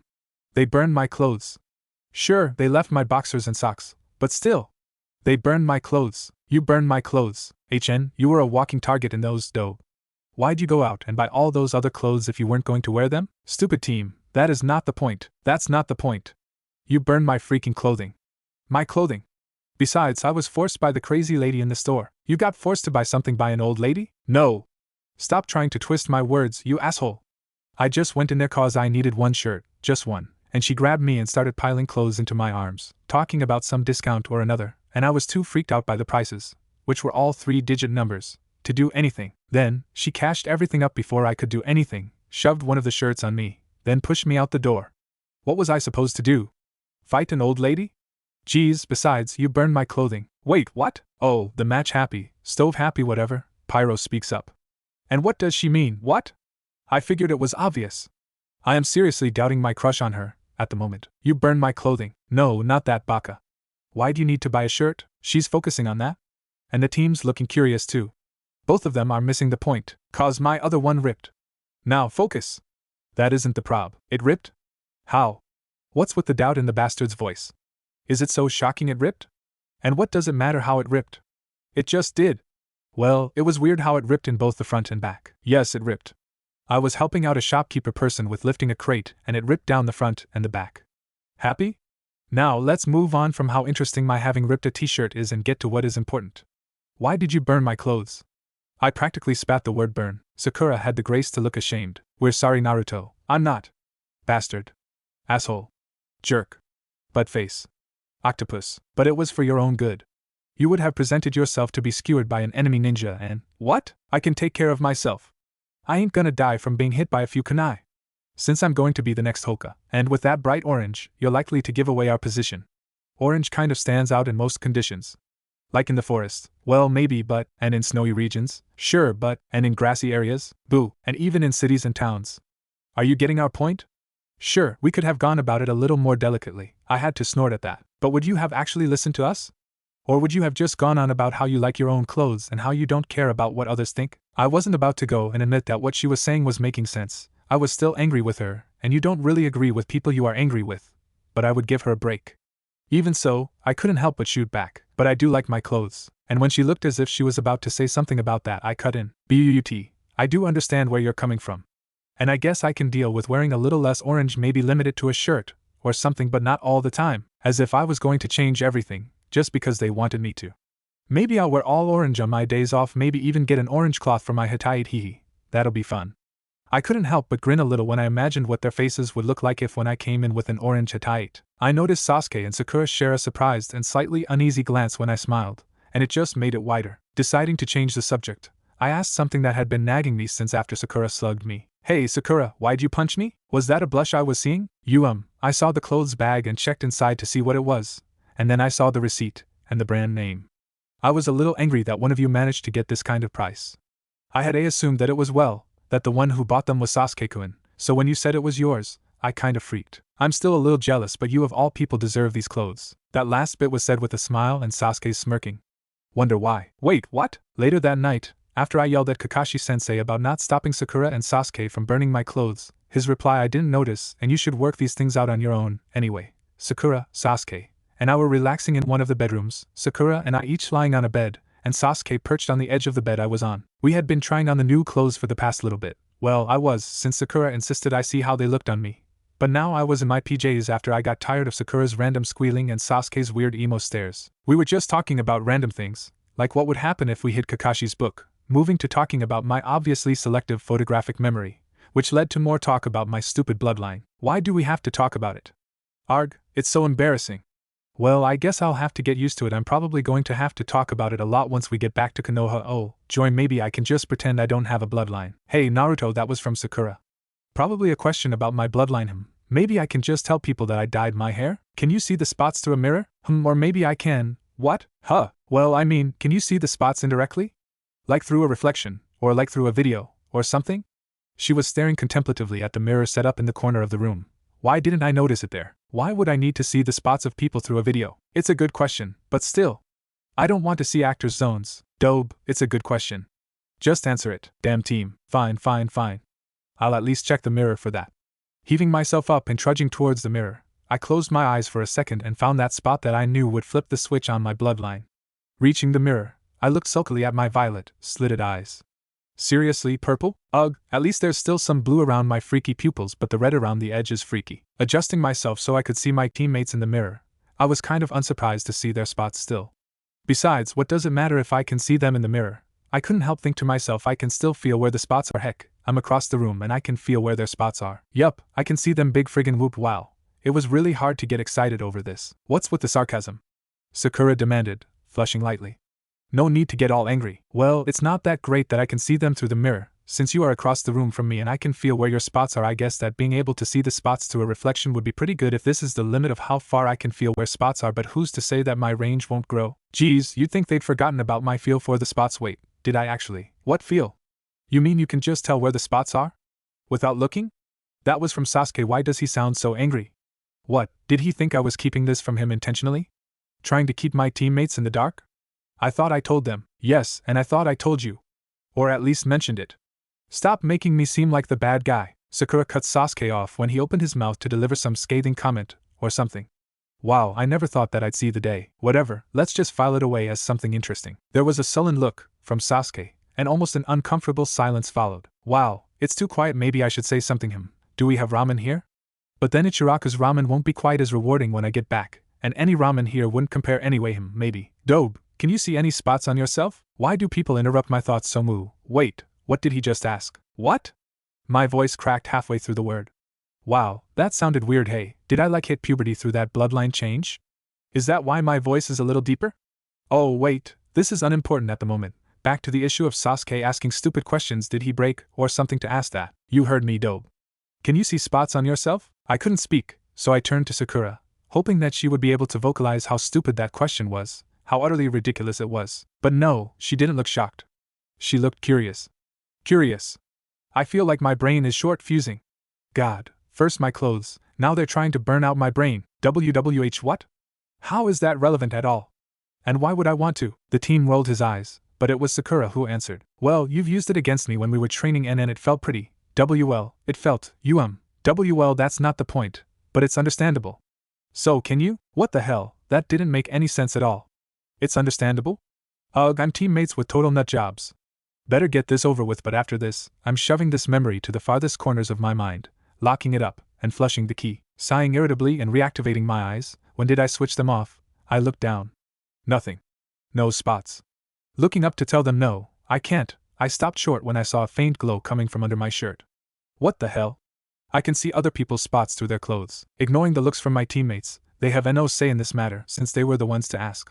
I lifted my shirt to see what was happening. How dare something be happening in my shirt without my knowledge? It was the weird tattoo-ish birthmark spiral thingy that, now that I think about it, was probably the thing sealing the ninetails in me. If I got it removed in a tattoo shop, would that release the fox? It was glowing like a normal spot, but it wasn't red, white, or black. It was glowing purple. Purple again. Why does it have to be purple? The glow shifted, like there was a purple fire just under the surface of my skin. Not a good thought, kept in shape by the swirl of the mark. So? You got a mark on your stomach or something, dope? Looking up, I noticed Sakura and Sasuke looking between me and my stomach. Oh yeah, they're still here. It's the spiral mark. It's glowing purple, I replied, looking back down at the Crayola purple glow that was my belly. Purple now? Is this something else that you forgot to tell us? I thought there were only red, black, and white spots. There was a clear accusation in the team's voice. What's with all the accusations? No, this is new to me too. I wonder what's up. I sent a little bit of chakra to my stomach, and was mildly surprised to see the purple glow turn more bluish. I sent a small look of surprise to Sasuke and Sakura, noticing Sasuke had activated his Sharingan, and Sakura had a slightly worried look on her face. She said something, but I didn't really hear what. I was focused on the glow from my stomach, moving a chakra-filled finger over the spiral, starting from my belly button and working my way outward. When I reached the end of the spiral, I was slightly disappointed when nothing happened. I didn't feel any different. There was nothing new. I looked up to my teammates with a small frown on my face, ready to tell them that it didn't feel like anything when I felt my stomach leap to reside in my chest. It felt like the floor had opened up underneath me, and I was only momentarily held up, just like in a cartoon, until I would drop. My throat closed up, and my eyes rolled to the back of my head. Then, there was only darkness. Then there was only darkness. Then, there was only darkness. Oh yeah, but what happened after that? That doesn't explain why I'm in a sewer, water treatment thingy, or whatever this place is supposed to be. He strained to remember whether there was anything after that, anything that could have landed him in a sewer, but there was just a blank. It felt like there was darkness, and then he was here. And now, I've been staring at tunnel A, B, and C like a dork while I went down memory lane. I can't remember anything else past the darkness, and I've already figured out that there was no place for me to have been brought down from, no holes I could have been sent down from. Maybe I should just pick a tunnel already and see where it takes me. Bleak yet happy, blue tunnel A, intimidatingly new purple tunnel B, or safe, but dangerous, red tunnel C. I guess I could go down one, then come back and head down another if it comes to a dead end. I guess tunnel A is pretty safe, but I should still make a mark on the wall or something. He still had his kunai in his hand, and he moved it along the wall to the left, making an arrow heading into tunnel A. Then he headed determinedly into the tunnel. The first thing Naruto noticed was the fact that there were a lot more cracks on the walls. They spilled across and up the walls like overlapping spider webs, some parts looking like someone attempted to patch them up, but gave up halfway through. Oh great, I just have to choose the tunnel that looks half a crack away from caving in. Looking up, Naruto noticed that there were mainly blue pipes in the ceiling. I knew it felt blue, but he hadn't walked long before skinny red pipes started popping up between the blue ones. It was around that same time when Naruto came to a door. What the hell? Slowing down to a stop in front of the door, Naruto could only stare at it for a minute. It looked so out of place. All clean lines in a tunnel full of cracks. It was blue, the same shade of blue as the pipes, and it had an untarnished silver handle. That's odd, and this has been down here how long? Oh well, better see what's behind it, it may be an exit. With that thought, Naruto grabbed the handle and gave a twist. Cold. Dark. Screaming. Me? Yes, but someone else too. Hungry. Cold. Was warm before. Want to go back. Where is everyone? Want to see. Crashes. What? Cold. Screaming. Hungry. Need something. Someone food. Someone. Warmth. So alone. Where is everyone? So cold. Someone's picking me up. Someone warm. Food? No, but comforting. Person smells good. But metallic. Making sounds. Don't know what. Feeling in stomach. Set on something soft. Surrounding light. More sounds. Silence. Cold feeling on stomach. Sudden warmth. Taken again. Air moving. Wind? Sudden movement. More wind. Loud noises. Bigger noise made by someone else. Rumbling noise made by another someone. More nice noise by person. Same nice smell. Smoke. Sudden silence. Unaware. Wake up. Person isn't there. Why? Come back. Old voice. Bony person picking me up. No. Wrong person. Bad feeling. Wet on face. Screaming. Me? Yes. Others? Yes. Many others. Come back person. Please. Don't leave me alone. Naruto jerked his hand away, as if he had been burned. What the fuck was that? I didn't see anything, but that is definitely not the exit. Staggering further down the hallway, he tried to gather his thoughts, tried to shake the feeling of complete isolation, of being abandoned. Of being alone. Not going to touch a doorknob again. Well, maybe that's not the best way to go about finding a way out. But maybe if I just use my fingertips, or cover my hand with my shirt. With possibilities running through his mind, he made his way down the tunnel, dreading the sight of another door. A while later he saw another door. A heavy feeling in his chest, he slowly reached out and touched the door, fully expecting for another episode to happen like with the last door. Nothing. Well, I feel stupid now, better try the handle. Oh joy. Reaching for the door handle, this time less hesitantly but still wincing, he turned the handle, and immediately felt the floor drop out from beneath him. Just like how I got here, maybe it'll take me ba. Walking down the street, I could feel the cold stares from people throughout the street. Why do they hate me? I didn't do anything wrong, it isn't fair. And they make the other kids treat me differently too. How am I so different? Sure, I have the marks on my cheeks, but so do Kiba and Shuji, and they don't get treated any different. It's just not fair. When I'm Hokage, things will be different for sure. Then they'll have to respect me. Oof. I was so wound up in my thoughts, I guess I wasn't paying attention and bumped into someone. Oh no, I hunched up my shoulders, wincing away from the person with my head bowed, fully expecting a cuff to the head or a kick. I peeked up from beneath my bangs when the hit didn't come. It was Iruka-sensei. He wasn't my sensei, at least not yet. He would be, in a month and a half, when the school year started. I couldn't wait till then, because then I would get to learn cool ninja moves and jutsu, and the other kids wouldn't be able to ignore me, at least in class, and their parents couldn't pull them away from playing with me. It would be great. But for the 43 more days, Iruka-sensei wasn't technically my teacher. Not yet. Anyway, he gave me an odd look. The orientation thingamajig was 3 days ago, where parents brought their kids to see the school they were going to, and got to meet their teachers. While I didn't have parents, old man Hokage came with me. The other parents weren't openly glaring at me when he was around, or when those ninja with the masks, Umbu, I think, were around, so that was good. Iruka-sensei hadn't given me a glare when I got introduced to him, but I don't know if it was just because it was the old man who was introducing me to him. Right now, he was giving me a look that looked pretty sad, and he was frowning too, but he also looked like he was fighting with some decision. After a moment, he seemed to decide. The frown was gone now, and only a shadow of the sadness was left in his eyes. Then he gave me something that I didn't get too often. He smiled at me. Although I didn't lower my hunched shoulders completely, I lowered them slightly, raising my head a little to give him a little grin, muttering an apology for walking into him. His smile widened, the scar over his nose crinkling slightly. Then, he asked me something that totally shocked me. He asked if I wanted to get something to eat, maybe talk over what the school year would hopefully be like. Overjoyed, I happily accepted, asking if he wanted to go to Ichiraku's, just stopping short of grabbing his arm and pulling him there in my excitement. He may be nice now, but best not to push my luck. He accepted, commenting on how he liked going there, and we set off down the street, ignoring the looks from others down the street. I was jumping for joy, even risking touching his arm to hurry him before. Yanking his hand back, he stared at the door, shaking slightly. That was me, before I joined the academy. What the frig was that? I actually remember that, so what the hell? Does that mean that other door was another memory or something? Then, why weren't there any images? Why was it so dark? He stumbled his way down the hallway, still shaking, with thoughts running through his mind, trying to figure out what had just happened. I don't remember that other door, the dark one. But what actually made it dark? Was I blinded or, no, that one was more feeling than anything. Maybe it was from when I was a baby? From when I hadn't even opened my eyes yet? Then who was the person, and what was happening? Using the cracked walls for support, I vaguely noticed that the walls were crumbling more in this area, or that there were more red pipes running along with the blue. But my eyes were farther ahead, looking for the next door. But what if the doors aren't actually memories? What if it was just that one door that was a memory, and the other was something else entirely different? As unlikely as it seemed, it would be best to check. In any case, the next door might be the exit from wherever this fucked up place is. I don't care where it leads, but the first exit I find, I'm taking it.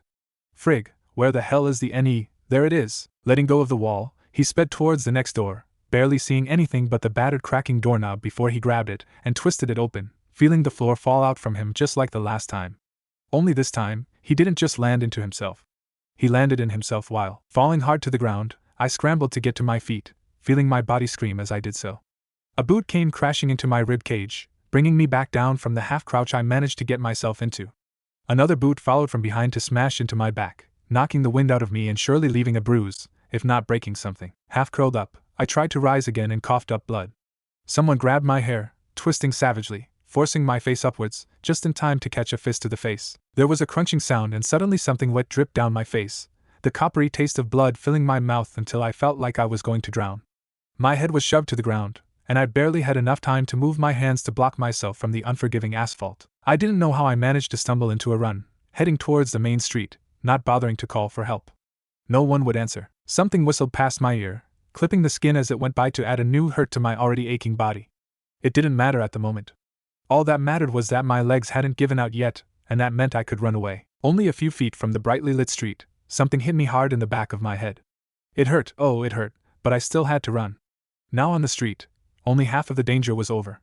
They could no longer hurt me directly, but if they ran after me and caught me, then the hurt would double. I couldn't go to the hospital, no help there, and it's too far to get to the old man. I had to get to my apartment. There were seals in my apartment that they wouldn't be able to get past, and this time the thugs weren't ninja. The streets were spinning beneath my feet, and I kept on bumping into people, but I didn't care. Gotta get home, please, just let me get home, please. I guess that answers that ugh. Why'd it have to be that one? He sagged back against the wall opposite the door, sliding down to sit, dropping his head to his knees. Shaking, he looked up at the door, just now noticing the state it was in. No, not just now, I noticed the cracked doorknob. God, why didn't I stop? The door was just about off its hinges, bending outwards as if something large and heavy had been slamming against it for hours, large cracks running across it. It had scuff marks, patches covered in filth, and chipped bits, making it look as if it had been thrown down a cliff, then left in mud. Its handle, as he noticed before, was battered and cracking, brass to the other door's silver. Stupid. I'm so stupid. Tiredly getting up again, he made his way down the hall, feeling in a daze. I guess I have to go through the rest of the doors. I guess it's all my memories, but what happens when the doors stop? Am I dead? Is this the whole light flashing before your eyes thing? Well, it's not really flashing and there's 2 other tunnels, so whatever. I'll just keep checking the doors for an exit still. I can't help but wonder what's in the other tunnels. So, continuing on his way down the tunnel, he tried each door, re-experiencing parts of his life, some good, some not so much, but none of them were exits. The doors just went on and on. Door open, the day the academy was teaching henge. Door with dent in it, open, making up Oroku no Jutsu and getting hit. Door with 2 dents in it, open, learning the Kawamiri and combining it with Oroku no Jutsu, then getting hit twice. Pink door, open, crush on Sakura-chan. Gray door, open, failed test. The doors just went on and on, moving past pranks, training, tests, and actions. How much time had passed, he didn't know, but he started to slow down when he noticed that the memories were from the past few years. It was a scary thought, that he would reach a door that would show him being stupid and tracing the spiral on his stomach, his last memory before he ended up here. But what about after that? Door open, failing graduation. Would I just be stuck here? Door open, stealing the forbidden scroll. Would I just be roaming this dank place, just watching my life, over and over again? Door open, Iruka-sensei giving me his headband. What if I just don't exist after it? Door open, teamed up with Sasuke and Sakura, and final tests with Kakashi-sensei. What was the point of any of this if I do? Door open, first C-rank mission, first fight. Would anyone actually miss me? Door open, Zabuza encounter. Would anyone remember me? Door open, talk with Haku. Did I do anything that's worth remembering? Door open, fight on bridge. Oh god, how many more frigging doors are there? Why the hell are these doors' memories so close together? I just did all these things in the past week. What the fuck? The next door better be a fucking exit, because I am not going to die. I have not died, and I am not going to deal with this anymore. No more what ifs, no more would any. What the hell? He had walked for a while, and there hadn't been any more doors. Now, a familiar sight was ahead, a fork in the tunnel. Walking closer, he saw that it broke off 3 ways and the tunnel going left had an arrow carved into the wall heading into it. I couldn't help it. How the fuck did that happen? I didn't turn. There was no bend, so how the hell did I walk a straight line and end up back here, sagging against the wall, still staring at the arrow that I had carved into the wall? I tried to piece together what the hell had happened to put me back here. Best to start in the beginning. Okay, wake up in this place, walk for a bit, try to figure out how I got here, categorize the tunnels, pick a tunnel and carve arrow heading into said tunnel, head straight into tunnel, figure out that doors are memories, continue straight, while checking doors for exit, have mini freak out about last door, walk straight here. There aren't any turns or bends in that. Okay. So the only way that I wouldn't have noticed walking in a circle is if it was a really slight curve, so then it would be a really big circle, wouldn't it? Fuck, how frigging long have I been walking? Fuck, why didn't I buy a watch? Because it felt weird, I think. Whatever. That's no excuse. I bet stupid Sasuke team has a friggin' watch. Wait, why did I need a watch again? Oh yeah, because I walked a straight line for who knows how long aiming to go from point A to point B and ended up at point fucking A again without turning. Arg. Ha, okay there Naruto, calm down, think about this. What's one way to figure this out? Oh. I know, I'll just turn around and run back the way I came. It'll take way shorter if I run and don't stop for the doors. Good job Naruto. Thank you Naruto. Okay, freaking myself out. Time to figure out this stupid place. Whoever designed it should be shot in the head. Twice. Turning around, I started to jog, keeping my eyes forward and along the walls to try to see a curve. Any curve, or maybe a part where this tunnel splits off.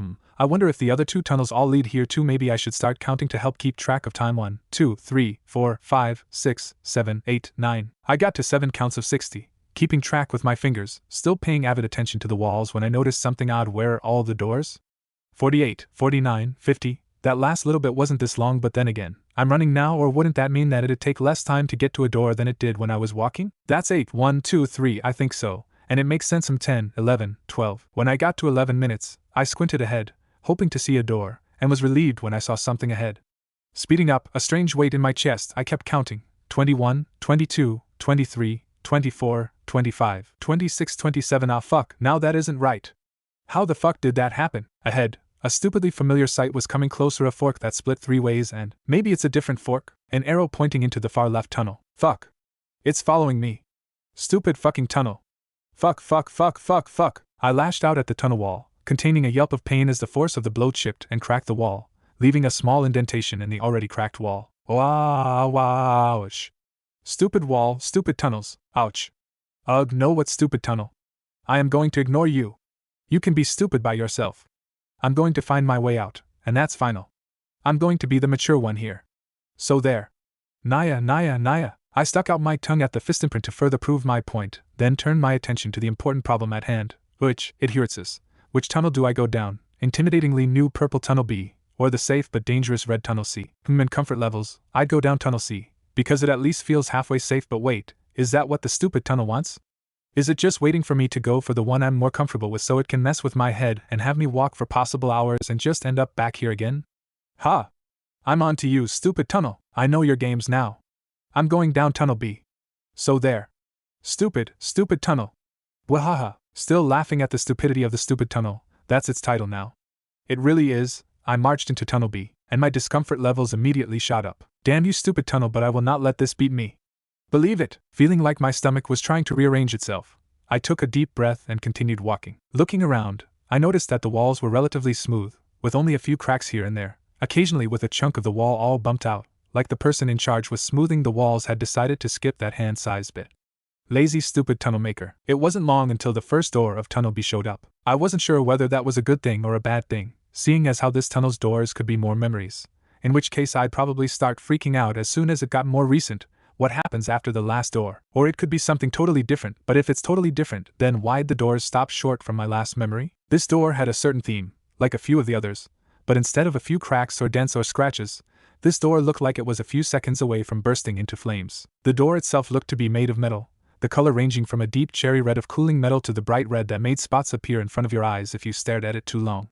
Heat was rolling off of it in waves, causing my eyes to sting and my hair to feel dry. The door handle didn't look to be as hot as the rest of the door. It was shiny silver and, like most of the other door handles, was completely untarnished. The door frame looked just as cool as the handle, which was reassuring since it was made of a light wood. At least I don't have to worry about catching on fire just yet, but if this door shows me something for a long while, would the heat from the door make my sleeve catch on fire? What if I don't notice it until after, and by that time my arm will have to be amputated? Before I could think up other things that would make me run away from the door, I darted my hand towards the handle, hoping that it was, in fact, cool, and not deceptively looking cool, and I was just about to sear my palms off. The now familiar sensation of the floor dropping out from beneath me gave me a flash of relief, right before I was thrown into hell. Fire.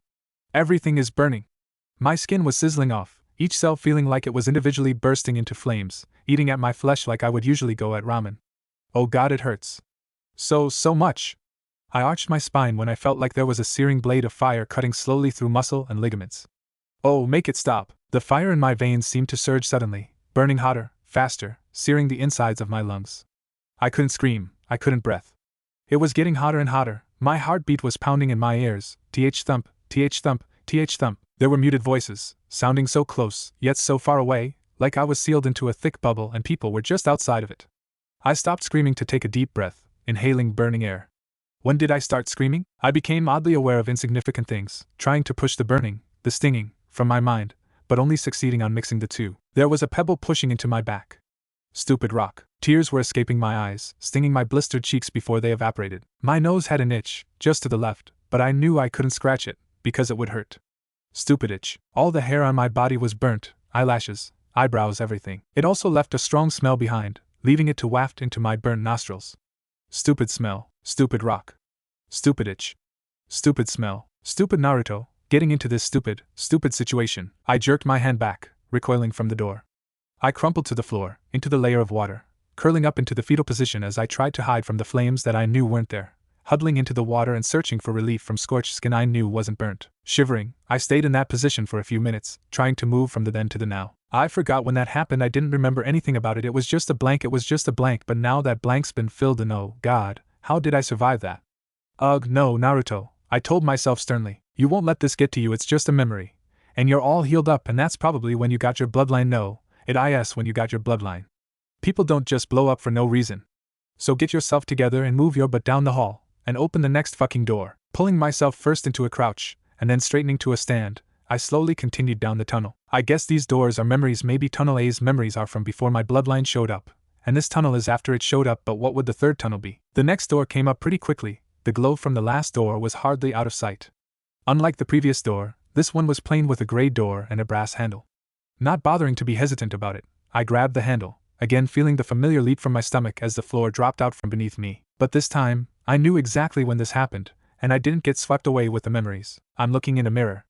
It must have been when I woke up and first saw myself looking back on this, or looking at this now. I don't see why I made such a big deal about this. I mean, the hair's pretty weird, but it's also pretty cool. I've definitely seen weirder. Really, the only weird thing about it is its color. Blonde at the roots, darkening to an orangey color, then a red, and the tips are almost black. There's such a dark color of red. I wonder whether it would stay that way if I cut my hair. I should probably do that in any case. It's down to the bottom of my neck, and my bangs are gonna get in my face even more. Even with the headband, my bangs are gonna get over it, maybe even keeping you from being able to see the leaf symbol. Or maybe I should just put the headband over it, but that would be itchy. Wow, how long did I actually stare at myself? And why is this entire memory about me staring at myself? Bah, well, I did have a bit of a freak out when I saw myself. I'm bigger, in all ways, taller, have interesting hair, and I got a bloodline. But I still wish my eyes were a scarier color, something, anything, more intimidating than purple. My pupils are cool, all slit-like, and they have a bit more red around them, and it's cool that I still have a bit of my normal blue around the edges of my irises, but still purple? Bah, oh, I think this memory's fading. Wow, I was staring at myself for a long time. Weird. That memory was a bit of a letdown after the last one. Not that I'm complaining, that the worst that happened in this memory was a bit of narcissism. Moving down the corridor, I went through the doors as easily as I had in the last part of Tunnel A. A metal door that had a head-shaped dent, open, training with my new ability. Not surprising that it looked like someone had been banging their head against it. That was an awkward experience overall. Door open, situation with the kid, and letting him sleep with me. Awkward. A door with scribbles and notes over it, open, a small talk with Kakashi about the importance of figuring out a use, as well as me making notes. Felt so out of character there, well, except for the procrastinating. A pink door, open, being mauled by oldest, youngest, 1, 2, and 3. What were their names again? Whatever, I'm just going to pray that it was a once in several lifetimes kind of encounter. A door with UH spray painted on it, open, me figuring out the torture use. 'Cause I figured that out all on my own. Why does the door have that on it though? I really do wonder what's at the end of all these doors though. Wow, I've been walking for a while. No. Oh, there's the next one, sure is dark ahead. Door open, Sakura burned my clothes. I freaked out at her, teammates, and I started talking, They started asking questions. I traced the mark on my stomach. That was my last memory. What's up next? I started walking down the hallway, trying to avoid the thought that if I headed along far enough, I would just end up back at the entrance to the tunnels again, noticing that the lights seemed to be getting dimmer. I hope the stooges who built this place kept up with their electricity bills. There was something solid up ahead. It was getting closer and closer as I walked, and at the moment, I couldn't seem to make the connection that it was getting closer because I was walking towards it. Oh my god. It's a monster! Or no, maybe it's not a monster, maybe it's my death. But isn't death always described as a light at the end of the tunnel? But what if whoever started saying that just said it as a rumor? Or if they said that for people who are going to heaven, or wherever good dead people go? What if, when you're a bad person and going to hell / wherever bad people go, you see a black thing at the end of the tunnel? Or maybe the black thing is just blocking the light, and I'm going to be stuck here forever and ever? Or maybe, hey, it's starting to just look like a, wall. Feeling around it, all I could feel was the walls, and there wasn't any noticeable change between the walls surrounding me and the wall in front of me. So that takes out the possibility of a secret passage. This is really rough. It was true, the wall in front of me was rough and uneven, like someone had been chipping away at it with a stone, maybe someone who got trapped here before me? Bad thought. Besides, there's no bones / corpse around me to prove that. Feeling around at the walls around me, I tried to find something, maybe a marker or something, and found something shocking. On either side of me, there were 2 branching tunnels, directly to the left and right of me, about a hand's length or 2 from my original path. They felt very familiar, but the one to my left didn't make any sense. To my left, the tunnel felt blue, and to my right, it felt red. It was Tunnel A and Tunnel C, but that doesn't make any sense. There wasn't any turn when I went down Tunnel A, let alone a corner. What the fuck? This place is screwing with me. Stupid fucking place, stupid fucking tunnels. This place is just fucked up, down and sideways. Okay, insanely fucked up. Annoyingness of the tunnel aside, what the hell am I going to do now? I'm not going back up Tunnel A, I've already been there, and if I did that it'd probably bring me back to that stupid ass fork. I guess there's really only one option, since I don't want to turn around and head back up this tunnel. There's no exit. Tunnel C it is then, and with that in mind I turned to the tunnel to the right and headed resolutely down it. Hey, since it's near the end, would that mean that I'm starting from the end of Tunnel C? Oh well, whatever. Walking down the tunnel, I couldn't help but be a little uncomfortable, like if you went into a really ritzy old place with a lot of expensive antiques around it. There's the awe at the oldness of it, but at the same time, there's the worry that you're going to make a wrong move and break something. The walls were worn and smooth, very few cracks in the walls, and there was at once a smell like a campfire and the smell of green things, like pine trees and ferns. It was an odd combination, but coupled with the reassuring feeling of the voice, it was nice. The first, or the last, would it still be considered the first if you start at the end? Door came up quickly. It was wrought iron, with heavy bolts and chains strung across it, and its handle was a curving swirl of iron of an ornate pattern. The door was already cracked ajar somewhat, and I wondered what that meant. Would this be another one of the violent memories? But I already finished all my memories with the last door, so maybe this is, maybe the future or something? Maybe it's me as Hokage, XD. But that would be silly if I could see the future just by opening the door, but then again it's silly that I could see my past just by opening a door to him. Screw it, I'll take the chance. I grabbed the handle, waiting for the floor to drop out from beneath me, and waited. What the fuck? The door swung inwards, revealing a shorter passage leading to an open space. The space was large, at least twice as tall as my apartment, maybe even taller than the old man's office, and was a little less than twice as wide as its height. Pipes in varying hues of blue, red and violet ran along the ceiling, some running along the walls in random parts and patterns. All of this was very impressive. I might even have been able to get an awesome echo in here, but what really caught my attention was the gigantic cage that ran the length of the room, the depth of which I couldn't tell because of the shadows. Moving forward, I stared in awe at the thick bars that ran from floor to ceiling. Wow! Peering into the darkness of the cage, I wondered what was in there and nearly had a heart attack. What are you doing here? Eyes. Really big eyes. And teeth. And nose. Okay, now how to make an appropriate response. Where'd I hear that voice? Jerking backwards towards the chain door I came from, stumbling slightly and jarring my tailbone. I gingerly got up, my eyes darting from one huge red eye to the next. Where had I heard that voice before? Stupid. Come closer. I did so, jerking back a second time when gigantic claws, that were bigger than me, darted from between the bars. Indignation smothered the fear, and I could feel myself flush slightly in anger. What the hell did you do that for? Asshole. The fanged mouth gave a toothy grin, a deep rumbling laugh escaping as the huge slitted red eyes narrowed with amusement. I'll answer yours after you've answered mine. The sing-song tone did nothing for the indignation, though I could recognize the tone from somewhere. It calmed me slightly, though it didn't keep me from being only a little, huffy on my reply. HMPF, as if I know. Someone stranded me in this nightmare of a dump, and I found you now then. Why'd you do that? You coulda killed me. Curiosity, that's all. I was wondering if it would break you from your fear, and 2 if you'd be able to move in time. That's all. And you say that you don't know how you got here? I think you have a bit of an idea, at least let me guess. You decided to trace the spiral mark on your stomach, didn't you? Idiot. The voice was teasing, the sound of it as easily categorized as male as female. It had an echoey sound to it, most of which I lent to the acoustics of the room. It was so familiar, but where could I have? I've never met anyone who's this massive, and I've never been to this freaking sewer before in my life. I'd remember that. Heck, the only voice that I ever heard that was even remotely like this was wait, now that I think about it, it's very much like H. Holy crap, it's you, yes. Me, it's the freaking voice. The freaking voice that I thought, and still think, was just me going insane isn't in my head any longer and is here and huge and here and not in my head and really, really big and has huge teeth and it's here. Wait, it said before that it's a fox. Holy crap, that's a really big fox. Wait, did she just call me an idiot? And how did it know about that? H. This thing probably knows how to get out of here then. Escape. Freedom, how the hell do you get out of here? I demanded, moving closer to the giant bars, though not close enough that the voice could get at me. And who are you? How did you get into my head before? I see that you recognize my voice at least, and you'll be able to get out of here in due time.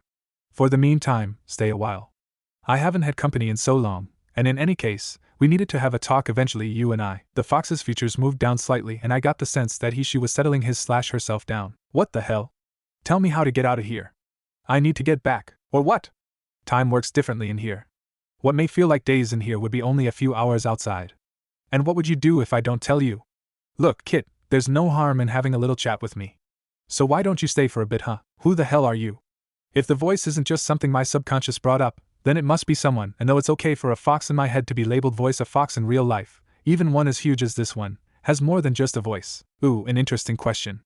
Well, though it would be easier to just tell you, where would be the fun in that? Here's a hint, there's only one giant fox. Ever. You know about that one giant fox, from your history books. Now then, who am I? Stupid fox, stupid history, and stupid me for getting into this stupid situation. Arg. Okay, only one giant fox in existence, and this baka is it. There has only ever been one giant fox, and she says that she is it. Well, the only giant fox I know of is dead, but this fox says she is the only one since ever. If that makes any sense, wait, doesn't that mean that? Kyuubi? You're the Kyuubi? Good job. Yes, I am the Kyuubi, but you can call me Q for short. 3. Kyuubi. You are the Kyuubi. Yep. And you want me to call you Q? Yep. Can we move on from this already? What the hell? The fourth killed you. How the hell are you here? Unless I'm dead too, and that means that this is hell and I'm going to be put in a cell just like this one, and I'm going to be stuck with this stupid fox for the rest of my death until whenever Perope will get out of hell, but I don't think they do, so I'll be stuck here. Arg, well obviously I'm not. Dead, that is. Really, Kit, I figured that much would be obvious. And before you even ask how I survived, I really can't be killed by one human. I can, though, be sealed by a human. What do you mean? Where are we? If you got sealed, then what did you get sealed into, and why am I in here? I didn't know much about sealing, but to seal something, or someone in this case, you had to have something to seal it into. Did I get sealed too? I sat down in a relatively dry patch of floor. This was probably going to be a long explanation. Besides, I'd been walking around for Cammy knows how long, and while I wasn't particularly tired, it would probably be a good idea to sit in any case. The fox's features moved closer to the cage, moving out from the shadows. Its deep red fur gleamed as it gave a foxy grin. Can a fox grin any other way? Looking pleased with my questions. How about I explain everything, huh? Let's make a deal. I'll explain everything, but you have to be quiet through it. Well, that sounded fair, but the fox said something about us needing to talk about something earlier, and I doubt that it was about its sealing. What else are you going to explain, other than how you're alive but sealed rather than dead? Good questions. Well, I'll explain how I got here, where here exactly is, and some other things that I think would make more sense after the other two explanations. Do we have a deal? I explain and you don't interrupt? Pfft, how about this, you explain and in between subjects I get to ask questions. Then we have a deal. As if I would be able to not say anything. The fox sighed, the gust of air ruffling my red-tipped locks. I guess that's okay, well we have a deal then. Okay, explanation for how I got here. Well, when I attacked the Leaf Village, for a reason you don't need to know, the one who you call the fourth rose to fight me after the rest of your so-called fighting force failed. Though it was a fun fight, and I was winning regardless of the fact that the fourth brought in the amphibian to the fight, he eventually brought out a sealing jutsu. He made some pact with some spirit, or something, and sealed me in return for his soul. Isn't that romantic, sacrificing himself for your little village? Anyway, he had to seal me into something, but it couldn't be just anything. It had to have the chakra to hold me, and it couldn't be easily breakable. What would the point of sacrificing himself be if I could be released if someone broke the container? Anyway, He had to seal me into a newborn. An adult would have died, his or her chakra coils burning themselves up with the introduction of my own more potent demonic chakra, and a newborn's coils would be undeveloped enough to be able to adapt to my chakra. So, he sealed me and died, intending for the child to be brought up as a hero, holding me back from destroying the village every day, but instead the child was, from the limited amount that I can tell from the past few days, treated like a monster. At this, the fox tilted its furred head to the side and regarded me with a bland expression, a startling expression to see on a giant fox. What it was saying was prickling a few things in my mind. Just in case you aren't picking up on this, that newborn was you. It took me a few seconds for the words to have any meaning. What? You can't tell me that you never wondered why the villagers treated you like the village pariah. They probably thought that you were a human version of me or some other such nonsense. Really, they aren't too smart. They remember what my power is like, and they should realize that I would have killed them for treating you like they do, yet they seem stuck with the idea that, although you haven't done anything to them, not even giving any threats to them, that you're really me. Seriously, it's like they're mice trying to pick on a collared cat. You, my dear kit, may be a collar, but that doesn't mean that I'm any less powerful. You're saying that you got sealed into me? But how? Yes, and like I said, by that fourth guy using some sealing technique. With this, thousands of questions were answered. Why did the villagers hate me? Why didn't I have parents?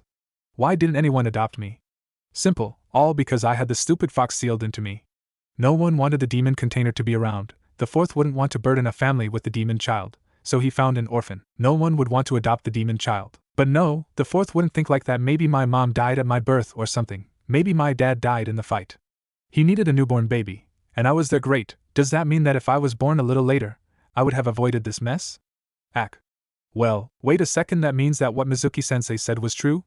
Well, at the time I believed it, but I guess I kinda forgot. No, not forgot, but pushed it to the back of my mind, since it wasn't exactly a pleasant though. Not that it's any pleasanter now than it was then. It's really hard to believe that something that I only half believed is actually true. It's like catching the toothy fairy or something. Not that I ever really believed in that thing or anything. But, well, I guess there's no use crying over this. I guess there's no way to seal you into something else? Nope. And I'm surprised. I figured that you'd be spazzing about this for a few hours. Not that I'm complaining or anything, of course, but still, I expected something to implode or something at least. If there's no way to change it, why complain?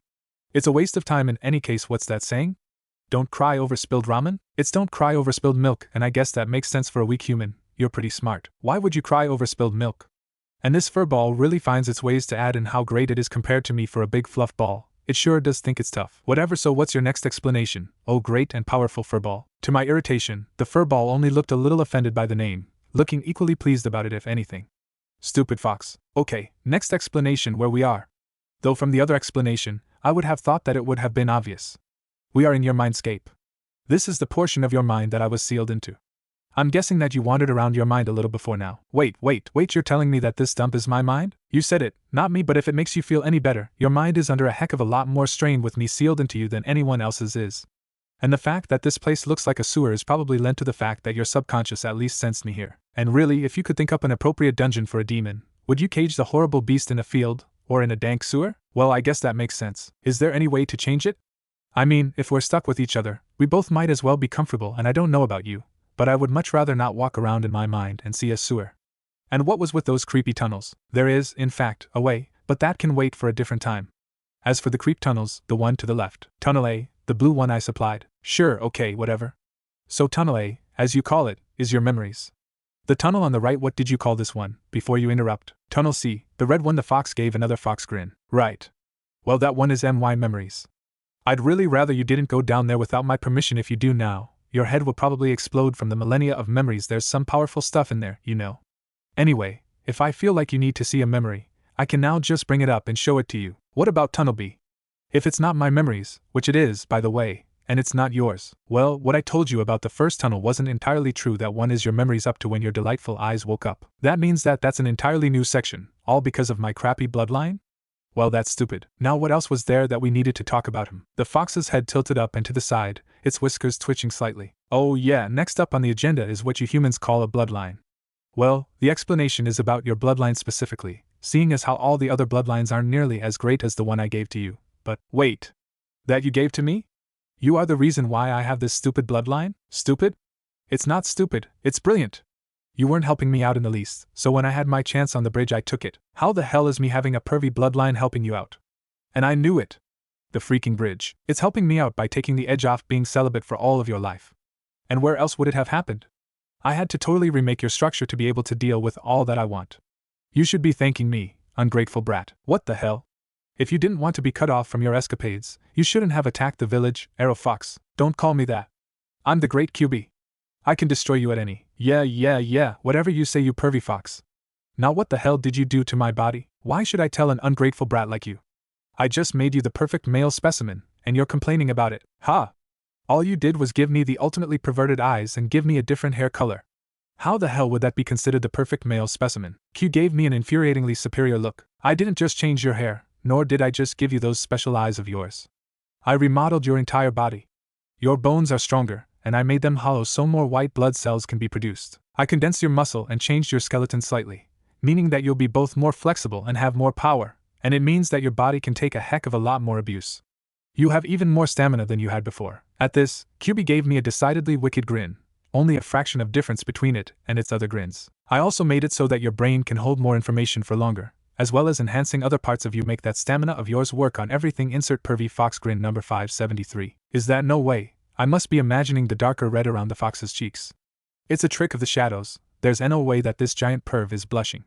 But no, even in the limited light, the insides of the fox's ears had darkened in color from their previous light pink to a decidedly darker color. The hell? What the hell does any of that have to do with anything? Why the hell did you do this anyway? There's no way that I'm going to go around having sex all the time. I'm going to be Hokage, so I have to train. Yeah, right. I never said anything about you having to have sex all the time, and why can't you be a little perverted? Please? For me? Come on, you can't be that against it, being the creator of the sexy jutsu and everything. I made that up because more than 4/5 of the male population are total perverts. It made escape a hell of a lot easier if I just used the jutsu and knocked them out with a nosebleed. Yeah, well, now you can poke someone and knock them out with a nosebleed, and now you don't have to use chakra at all if you don't want to. How great is that? In any case, I'm not taking it back. It took a lot of time to get your genetics just right for your eyes to work like they do. I only managed to kick everything in gear just before this stupid cage brought me back here. Even if time goes slower in here than outside, I was still rushed for time. What exactly did you do? And why can I hear you in my head? I couldn't do that before, damn fox. Well, aside from all the magnificent upgrades to your body, as well as giving you your wonderful new bloodline, I just made a bit more of a pathway between us. You know, I haven't eaten anything for as long as you've lived. I don't remember what a steak tastes like, let alone what it smells like. Oh, smells. How I've missed smells and being able to see things. I've been able to taste and smell and see and hear all the things that you have since I fixed your body. It's wonderful, but I have to tell you, kid, if you ever want to grow any more, you should add something more to your diet than ramen. I managed to reverse some of that malnutrition and give you a more normal height, but I'm not going to blow up your body every few years just so that you can eat unhealthy amounts of ramen and stay a normal height. As it is, you're never going to be the tallest person, but I'd rather my container not be a midget. What's wrong with ramen? It's healthy. You have meat, unless you get vegetarian, grain, vegetables, and I drink milk myself. Yeah, that's another thing. You aren't supposed to be able to chew milk, kid. That's just not healthy. And what if you're on a mission and your stomach decides to rebel? How professional. Oh, sorry, the soon-to-be Hokage can't come for a mission right now, he's on the toilet. I had to wince at that, but it isn't my fault if I don't always have the time to go out and get groceries. In any case, there's no way to change your body back to the way it was, not that I would if I could, because this body is much better than your old one. And what was it that you said before? Something about how it didn't make sense to spaz about something that you can't change. Something about not crying over spilled me. Ramen? Well, whatever. Just don't do anything else like that. That was painful. What it was. You only had your body remade. Okay, how about this? You have our body explode, then try to tell me with a straight face that it doesn't hurt. I'm the great Kyuubi, kid. I don't need to remake my already perfect body. Sure, you're perfect. Perfectly arrogant. Damn fox. Oh, you win me, kid. Too bad we can't continue this conversation, at least not face to face. You need to wake up now.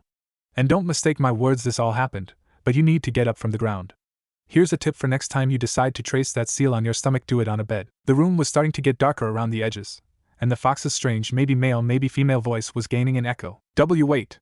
What the hell am I supposed to tell them? Well, you should tell that teacher of yours the truth. It's your choice whether or not you want to explain to your little friends about me. Have fun. Ack. Stupid fox. The rest of the room faded to black, and I felt the floor drop from underneath me, echoes of the damn fox's chuckles fading in the blackness. Up soon? This wasn't in the least like waking up. I was just, well, not sleeping, and not knocked out, but I just wasn't awake, and then I was, maybe. Wait, he's moving, Naruto? You okay? A gloved hand lightly shook my shoulder, and I took stock of the situation. I was on a soft thing, a bed probably, and I could feel a number of people around me. Just by their sense, I could tell it was the rest of Team 7 as well as Zabuza and Haku. Slitting my eyes open, I let my eyes get used to the light, getting up gingerly, expecting some sort of pain for some reason. All the times that I've woken with people around my bed, there was always some sort of pain. Thankfully, there was only a slight pain in my tailbone, probably from when I fell hell. Does that mean that that stupid conversation with that stupid fox was real? Fuck. Arms wrapped around my shoulders from the side, and I felt a slight flush move its way up my face. Her arms removed themselves from me with a final squeeze, then I felt pain blossom at the back of my head. Oh. What the hell did you do that for? You don't just hug someone then punch them, you idiot. You made me so worried. Baka. What the hell was with that? Hey, you two were the ones who got me to do it. Why are you blaming me for? Baka. Don't try to blame it on us. And what's with you caving to peer pressure? What happened exactly? Asked Kakashi, cutting me off before I could reply to the unfair verbal attack, his calm, borderline lazy voice a sharp contrast to the shouting match between Sakura and I. How the hell am I going to explain this? Frigging hellum. Sakura and Sasuke team re-asking if I had spots on me, and what they did. I checked, and I had a purple thing on my stomach, and I was curious, so I traced it. Then I got knocked out. Had a strange dream and everything. I gave Kakashi-sensei a pointed look. There was this giant fox thing, and it was in this gigantic cage. Freaked me out at first, but then told me all this bizarre stuff. Don't remember even half of it though. Hee. I rubbed the back of my neck sheepishly, giving Kakashi-sensei another look. HN dope, only you'd get scared of a fox in a cage. Stupid team, it wasn't just any fox, it was a gigantic fox. You'd be freaked out too if you had those kind of chompers grinning at you. Its teeth were bigger than I am. Dope, that isn't that hard. I grinned when the team cut himself off, my eyes narrowing with glee. Yeah, no more height jokes, team? Turns out, we're the same height now, so the stupid team couldn't bug me about my vertically challengedness. Heck, I couldn't wait till the guys from class see me. No more size jokes. The thought brought a smile to my face, at least until I realized that along with my height, they'd also see everything else, the hair, the eyes, everything. It wouldn't be long until they heard, from me or from rumors, that I had a bloodline, and if it got out what it is, oh man fuck. I think I need a bit more of an explanation, Naruto. Kakashi sent the rest of the group from the room, claiming that he also had to help me figure out how I was going to explain my new bloodline to the Hokage. Zabuza muttered but complied, Haku following after him with a wave. Sakura and Sasuke gave me a look, but left also, after explaining to Kakashi exactly what happened with the fox, glossing over exactly what memories I experienced as well as the fact that the third tunnel was the fox's memories. He'd probably want me to check them out. Regardless of Kyuubi's warning, he sat back with a sigh, running a gloved hand over his face. Well, you do get yourself into surprising situations, don't you? Well, I guess you already know all about it now, so why don't we talk about that later when there's less of a chance of someone else hearing about this? Oh, don't worry, he reassured me, his visible eye curving into a smile. No one heard that. But next time you should be more observant. I sealed the room, so no one heard a thing you said. Now then, we really do need to figure out how you're going to introduce your oh-so-special bloodline to the council. A demonstration would probably help though. No! I'm not going to get those old bastards horny. EW. I felt a gag coming on, blood draining from my face at the thought. Nasty, nasty thought, Kakashi sighed, looking a little pale himself. No, I meant a demonstration on an enemy nin. Not once did the thought of you demonstrating on them cross my mind. They'd probably accuse you of trying to seduce them to the dark side or something. Both laughed at this. LOL, come over to the dark side, we have cookies and candy and t-shirts that say we have cookies and candy. Anyway, I'm going to leave what you say to you, but here's some things you should focus on. You should tell them what it does, but play it down at first. We don't want to get them worried now, do we? As if I could play it down any more than it actually is. How freaking serious will they take me?